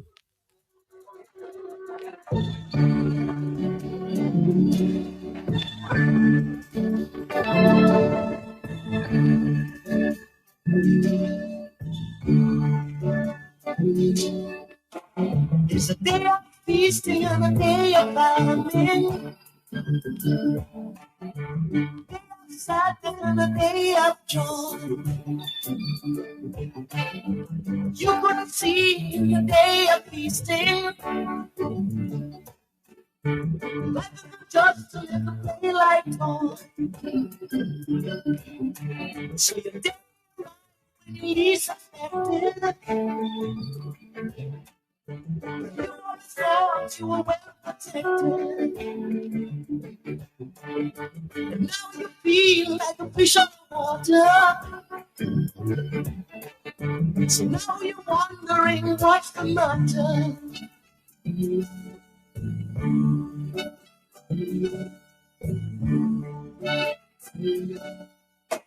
Oh, remember you said it wouldn't happen to you. Now you're thinking how to start anew.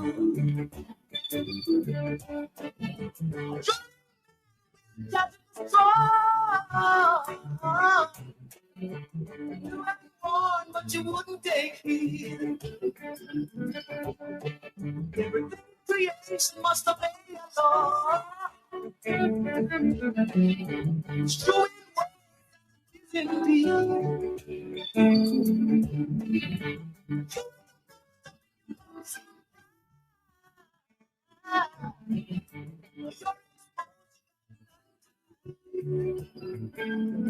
Yeah.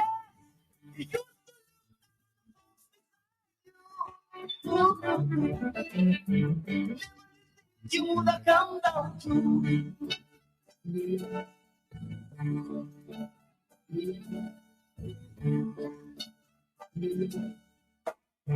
Remember that you can reap what you sow.